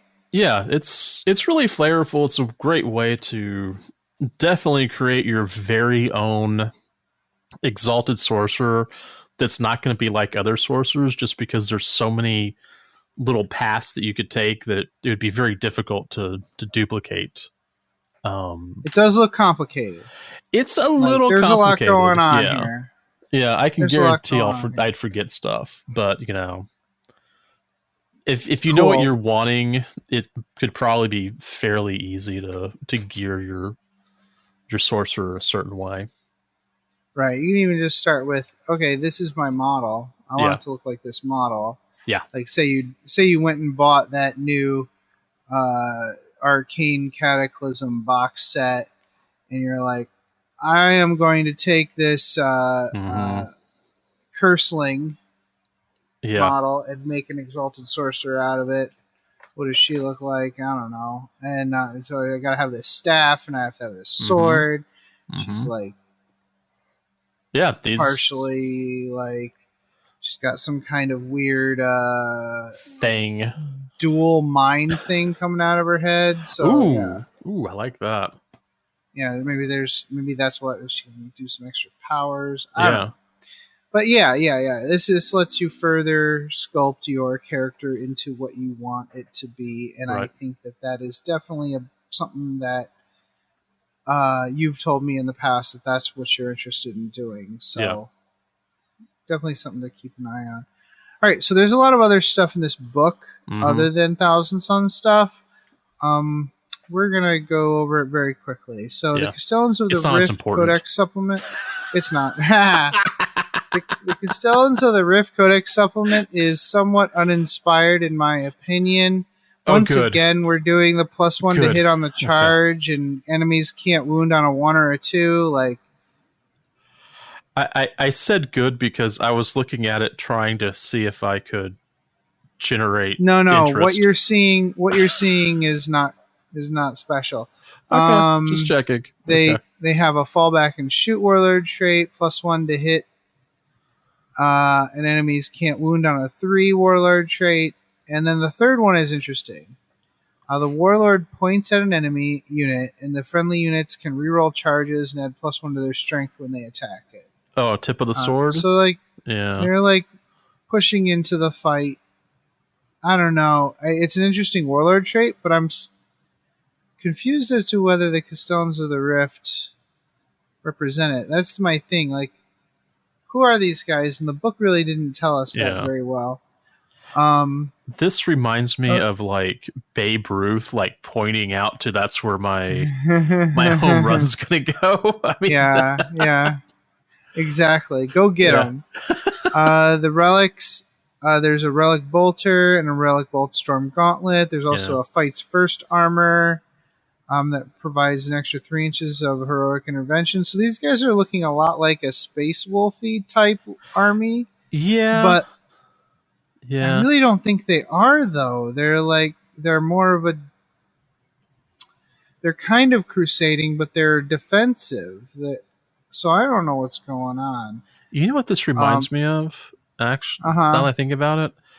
Because I was mentioning how they look like Mantis Warriors, and you mentioned, they're just basically Mantis Warriors. And I thought about the 6th and 7th edition rules for the Mantis Warriors, and it was all assault. Like, that's what their warlord traits were at that time, but it's just like they just didn't have, they weren't as salty, if that makes sense. Yeah. I think it's possible that they are strategically defensive but tactically offensive. Okay. So I think that they are wardens of the Rift. Yeah. Right? By their doctrine. But they are in combat, they are bring the fight to the enemy, but that flies in the face of the strategies that the chapter master was using in the void battles that he was involved in. So I'm confused. about what this chapter does. Anyways, there's a lot of stratagems. Yeah. The stratagems seem to indicate a more defensive force. There's one for rerolling hits against units in your deployment zone. Stratagem that gives unit objectives secured. A stratagem that gives you bonuses to AP and wounds if your unit is damaged. That one's cool. Yeah. So if the more damage the unit gets, the more dangerous it becomes. There's also a stratagem that gives a unit heroic intervention and 6 inches. Another one that gives you a 6-inch pre-game move, which helps deepen your defenses and protects your objectives, or helps you get closer to the enemy, I guess. Yeah. So I'm not sure. It's followed by a new,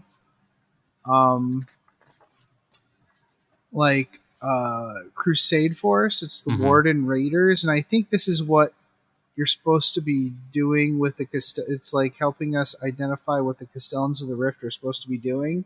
Got it. So it's a mobile force that can react to an enemy at a moment's notice. Right. And it's a Astartes only, no Lords of War, no vehicles slower than 10 inches. Infantry have to start in a transport or deep strike, no infiltrate or walk-on reserves. They're arriving from space. No spearhead detachments, so no just units of heavy artillery. These are like fast attack, essentially. Yeah, fast attack. Yeah. And units in dedicated transports. Yeah. So they get raid points. So they don't gain the 1 battle XP, they gain raid points instead, which provides them special Raider Force battle traits. So this is a fast strike force. So now I'm thinking, they're kind of more like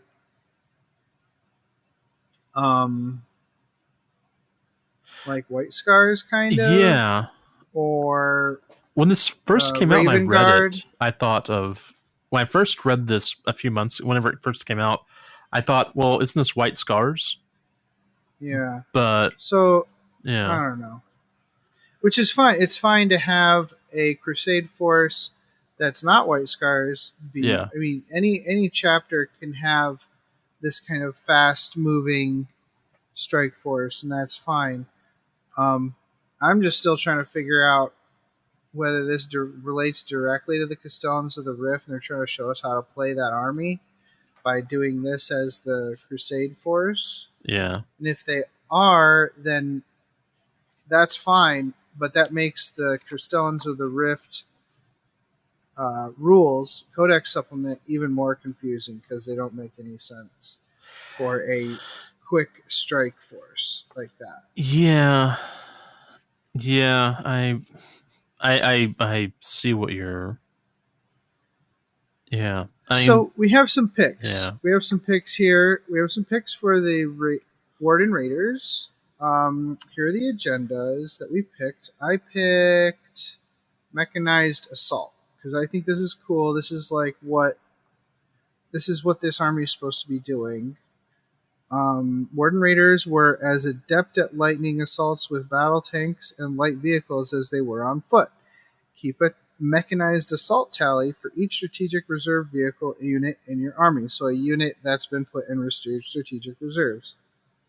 You add 1 to the unit's mechanized assault tally each time they destroy an enemy unit, or a unit that's embarked on the vehicle that started the game, embarked on the vehicle, destroyed an enemy unit. I thought that was a fascinating relationship.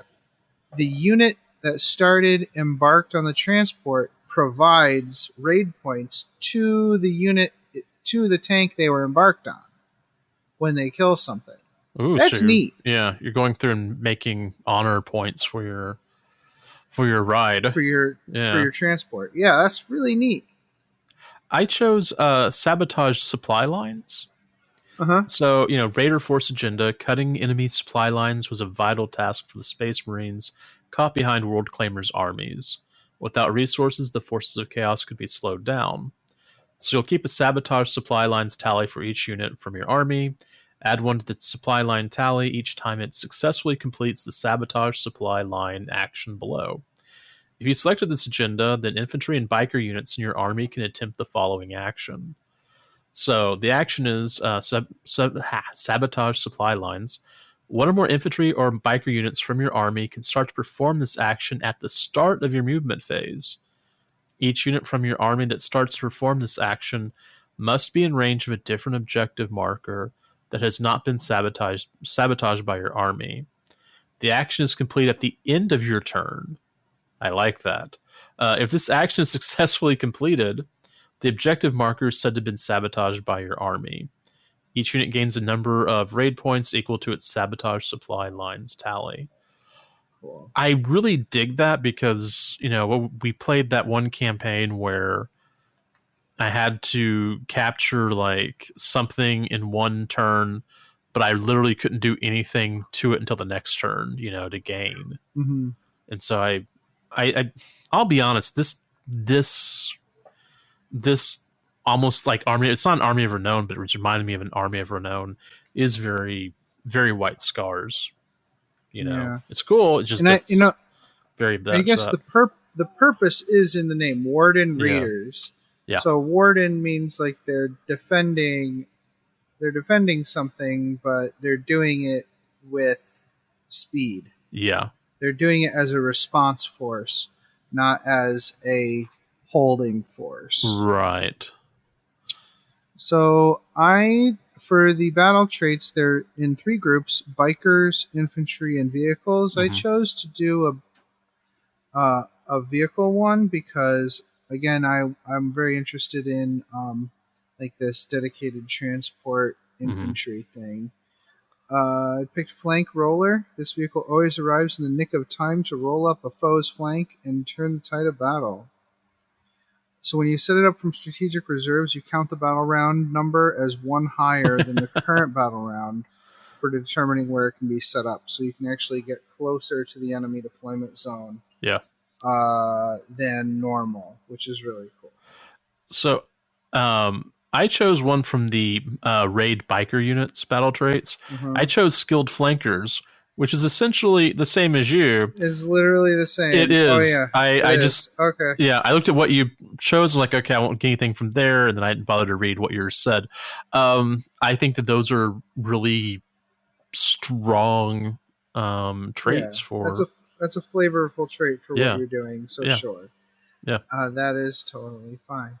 So the really interesting, I think the most interesting thing in here is the I'm gonna just skim over really quick this Homunculi Coven Army of Renown. Yeah. Of all of the armies of renown in 9th edition 40k, this is one of them.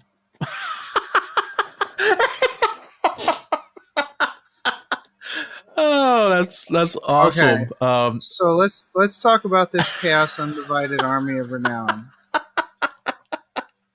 I was looking at our notes and saw that the notes there were really quite anemic.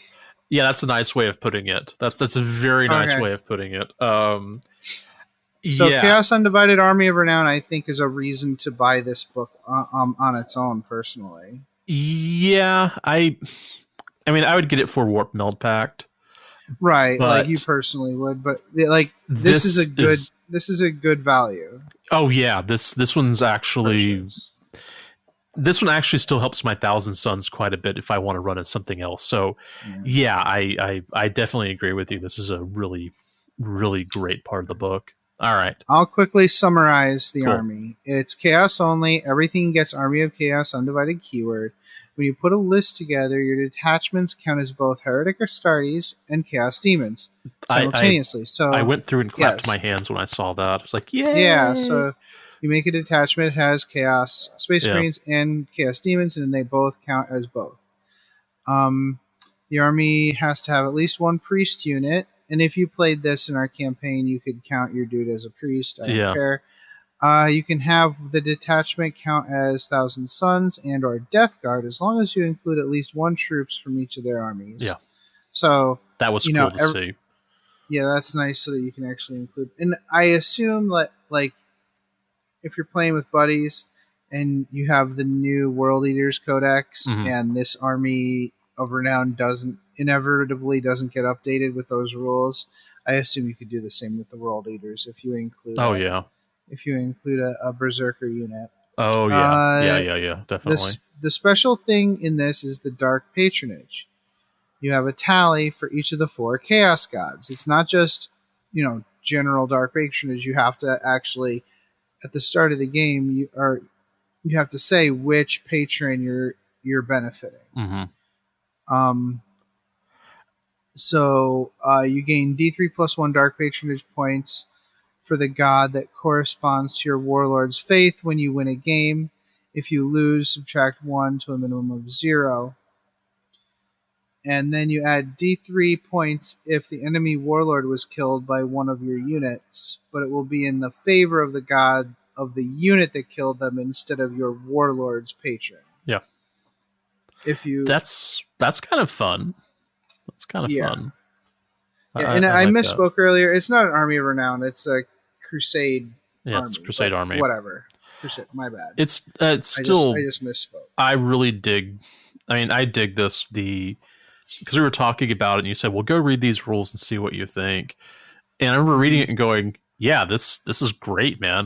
My only gripe is I don't have a priest unit, but but the Infernal Master's my priest. He can deal with it. I love that if you send a bunch of Poxwalkers after the warlord and you kill him, then you get bonuses to Nurgle. Yeah. That's cool. That is, nice. That's really cool. It means you could have some really cool demons too. Oh, sure. Yeah. This is ripe for doing a bunch of conversions and stuff. Yeah. Okay. So agendas, I picked Champion of Violence. I'm going to do some of the corn stuff. So this agenda is cool. After both sides deploy, select one of your corn characters and keep a Champion of Violence tally. You increase the tally when that model destroys a unit or when it kills a character. Add an additional 1 to its Champion of Violence tally. That model gains a number of XP equal double its Champion of Violence tally, and your Crusade Force gains a number of Khorne Dark Patronage points equal to its Champion of Violence tally. So each of these agendas is also helping you increase your patronage with a specific god, if you want to start spreading it out. That is pretty amazing. It's pretty cool. Yeah. Which one did you pick, dude? I chose Gifted Sorcerers. Duh. All right. So, the Blessings of Tzeentch find their way to skilled witches and users of magics. So you keep a Gifted Sorcerers tally for each Army of Chaos Undivided Tzeentch army unit from your army. Each time a unit successfully manifests a psychic power, if the result is 9 or more, add 1 to the tally. Each time it successfully denies a psychic tower, if the result was 9 or more, add 1 to the tally. At the end of the battle, each unit gains a number of experience points equal to half their Gifted Sorcerer tally, which is probably good. Round up. And your Crusade Force gains a number of Tzeentch Dark Patronage points equal to half the combined total of all your units' Gifted Sorcerer tallies rounded up. Nice. Ooh, that could be big. That could be real big. Could be big. That's really neat. Yeah. Yeah, it's kind of similar to, the one where you just compete for best psyker, but also getting dark patronage at the same time. Yeah. Neat. Requisitions.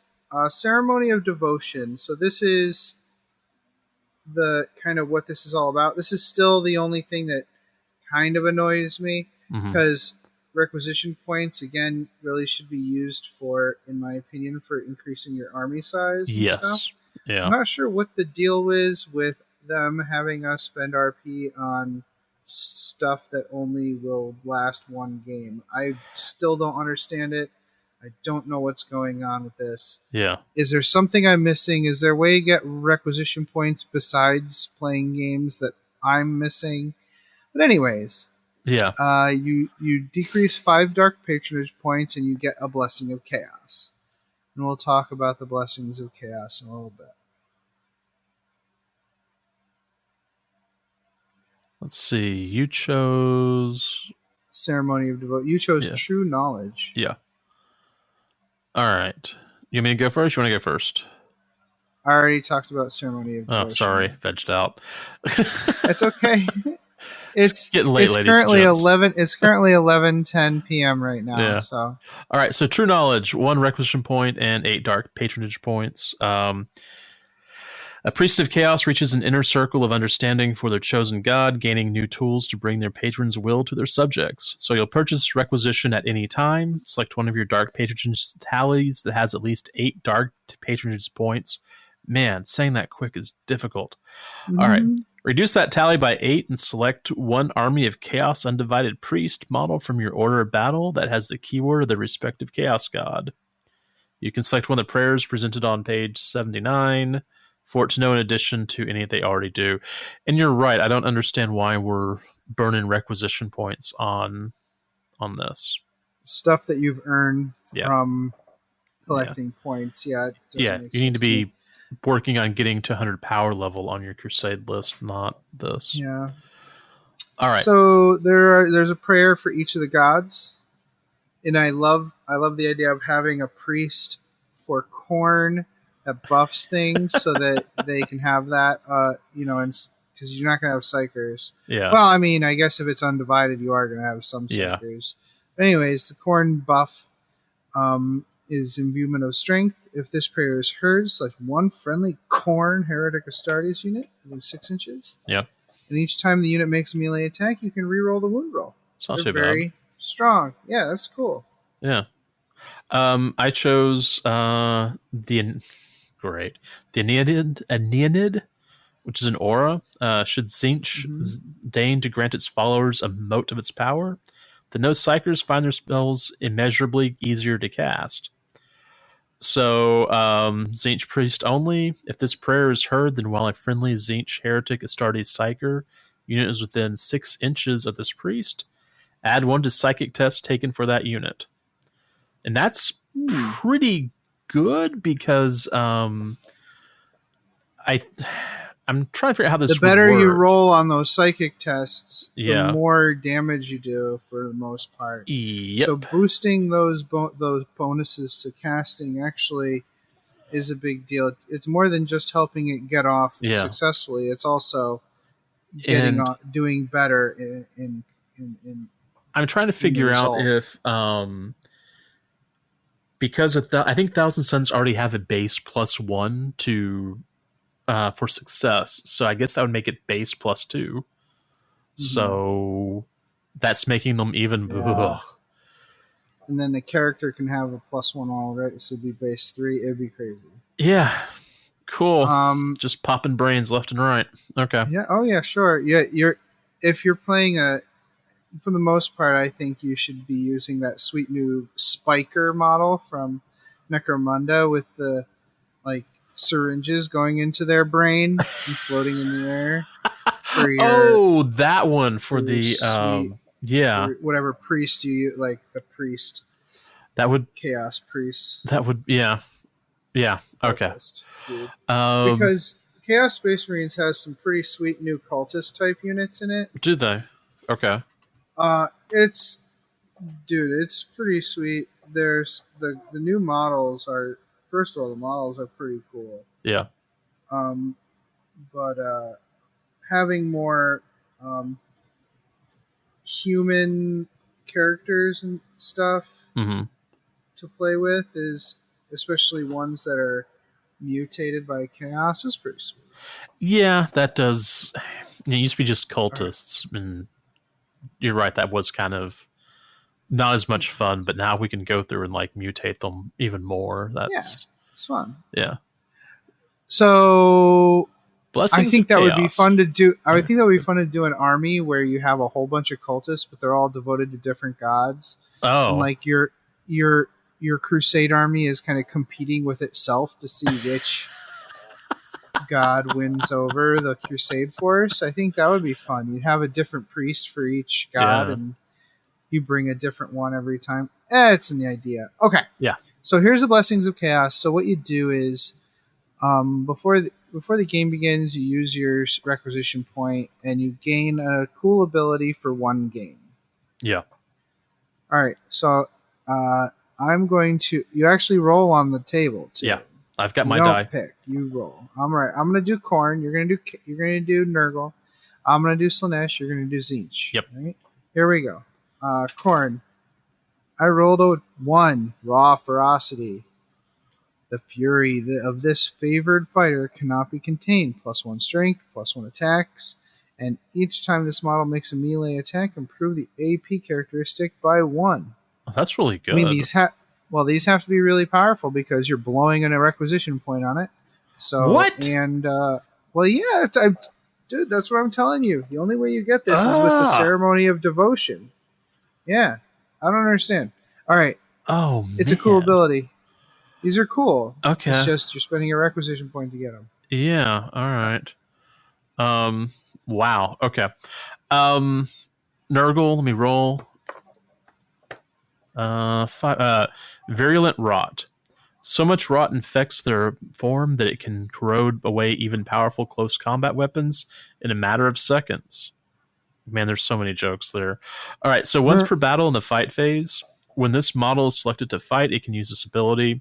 If it does so, select one melee weapon that an enemy model with an engagement range of this is equipped with. Until the end of the battle, that strength characteristic of that weapon is user, and the armor penetration character of that weapon is reduced by 2. Yeah, that's cool. Good, but one requisite. Okay, go ahead. Sorry. So corroded. Yeah. Corrosion. All right, Slanesh. I rolled a 3. Blur of Death. Lightning fast. They are a blur of movement and blades, attacking with ferocious speed and darting out of the way at will. Once per battle. You're paying 1 requisition point for a once per battle ability. Okay. All right. So when this model is selected to fall back, it can use this ability. If it does so, for each enemy unit with an engagement range of it, roll 1d6. On a 2 through 5, that enemy unit suffers d3 mortal wounds. On a 6, it suffers d3 plus 3 mortal wounds. If you roll a 1, you get Jack.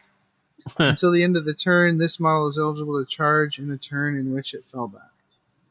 Okay. So if you fall back, you can charge.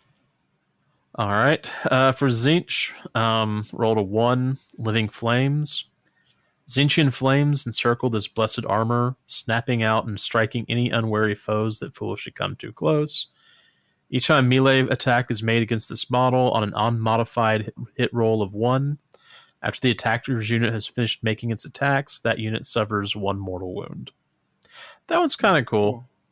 The number 3 is essentially the Sorcerer's Facade psychic power from Thousand Suns. So, yeah, I don't know. I mean, okay. I still hold this is a great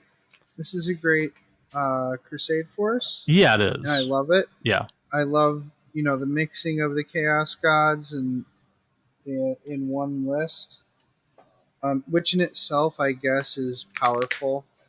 So that's why they don't want these blessings to be added on top of it for free. Right. That's that's right. Okay. That makes sense. I'd play with it. I'm sure someone's play tested this, but I might play with it and see maybe the blessing might go away on a 4+ instead of automatically. Right. So at the end of the game, you roll, and on a 4+, you continue to be blessed by the god, and then maybe it'll last a couple of games instead of just 1. Yeah, I think that would make me happier. There we go. Mm-hmm. Yeah. No, but again, it's cool to have a mixed Chaos Army and have them fight for favor of the Dark Gods. I think that's neat. Yeah. I just wish that the thing that you were getting for it was not transient. Right. So I need to be more clear about the coteries of the homunculi. The thing that bugs me about this Army of Renown is it's just what if you just take homunculus covens? It's not like a specialist detachment type thing. Right. Where it's a clear goal or a clear theme. It's just let's take all homunculus covens. It's the same if there was one for let's just take witches. Yeah. Like, that's not a theme that I wouldn't call that a theme. Or it would be like saying, oh, let's do an Army of Renown that's just Primaris Space Marines. Yeah, that doesn't. Same thing. Like, that's stupid. Wait, isn't there an Army of Renown that's just Primaris Marines? Well, there's Army of Renown that you can only take Primaris, but that's not the theme of the list. That's not, okay. The themes are just what you do with it. Like the one in this one, the Wardens, is Primaris only. Yeah. But there are other things that you... to make it a little bit cooler. Yeah. Yeah, you're right. The homunculi is kind of... I mean, I guess if you have a ton of homunculi covens... Yeah, no, it's fun. If you love homunculus covens and you want a few extra bonuses or extra options for taking homunculus covens, then great. But I just think it's somewhat uninspired. They could have gone with a more specialist type, like, I don't know, trophy takers. Maybe they go after big targets, and they get bonuses to kill or capture big monsters. Yeah, okay. The homunculus coven sometimes do. I don't know. Something like that. I guess it would make sense for this book because, the story of this book is they take a whole bunch of poor, feckless humans. There's just an example of what I would expect from an Army of Renown is more specialized thematic pick. Yeah. Not just this, this keyword. Anyways, I think the big winners here are the Chaos Undivided Army of Renown, and Thousand Suns. The couple of the legendary missions are really cool. Yeah, and the tree mission, the tree campaign, and the Thousand Suns stuff is really going to be great for adding character to your characters. It's 11:22. You want to take a quick break, come back, and close out the show? Let's do that. All right. We'll be right back. I was wondering how long it was going to take you to stop me. I was wondering myself. Okay, go for it. Hey Archons, does 9th edition have you feeling like the Slith Party bus just doesn't have enough party for you?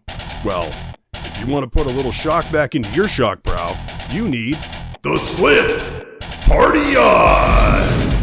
That's right, Archons. For 736 points, you can take 3 Archons, 12 Slith, and a Tantalus. It's the Slith Party On! Now, I know what you're thinking. Couldn't I take Drazar, 15 Incubi, and a Tantalus, a.k.a. the Incubi Murder Boat, for 51 less points? Sure, you could, but it wouldn't be the Slith Party On! But is it legal? Oh yeah! Is it awesome? Oh yeah! Is it any good on the table? No! It's the all-new Slith Party On. Sort of awesome. Party On! Really hilarious. Party On! It's the Slith Party On!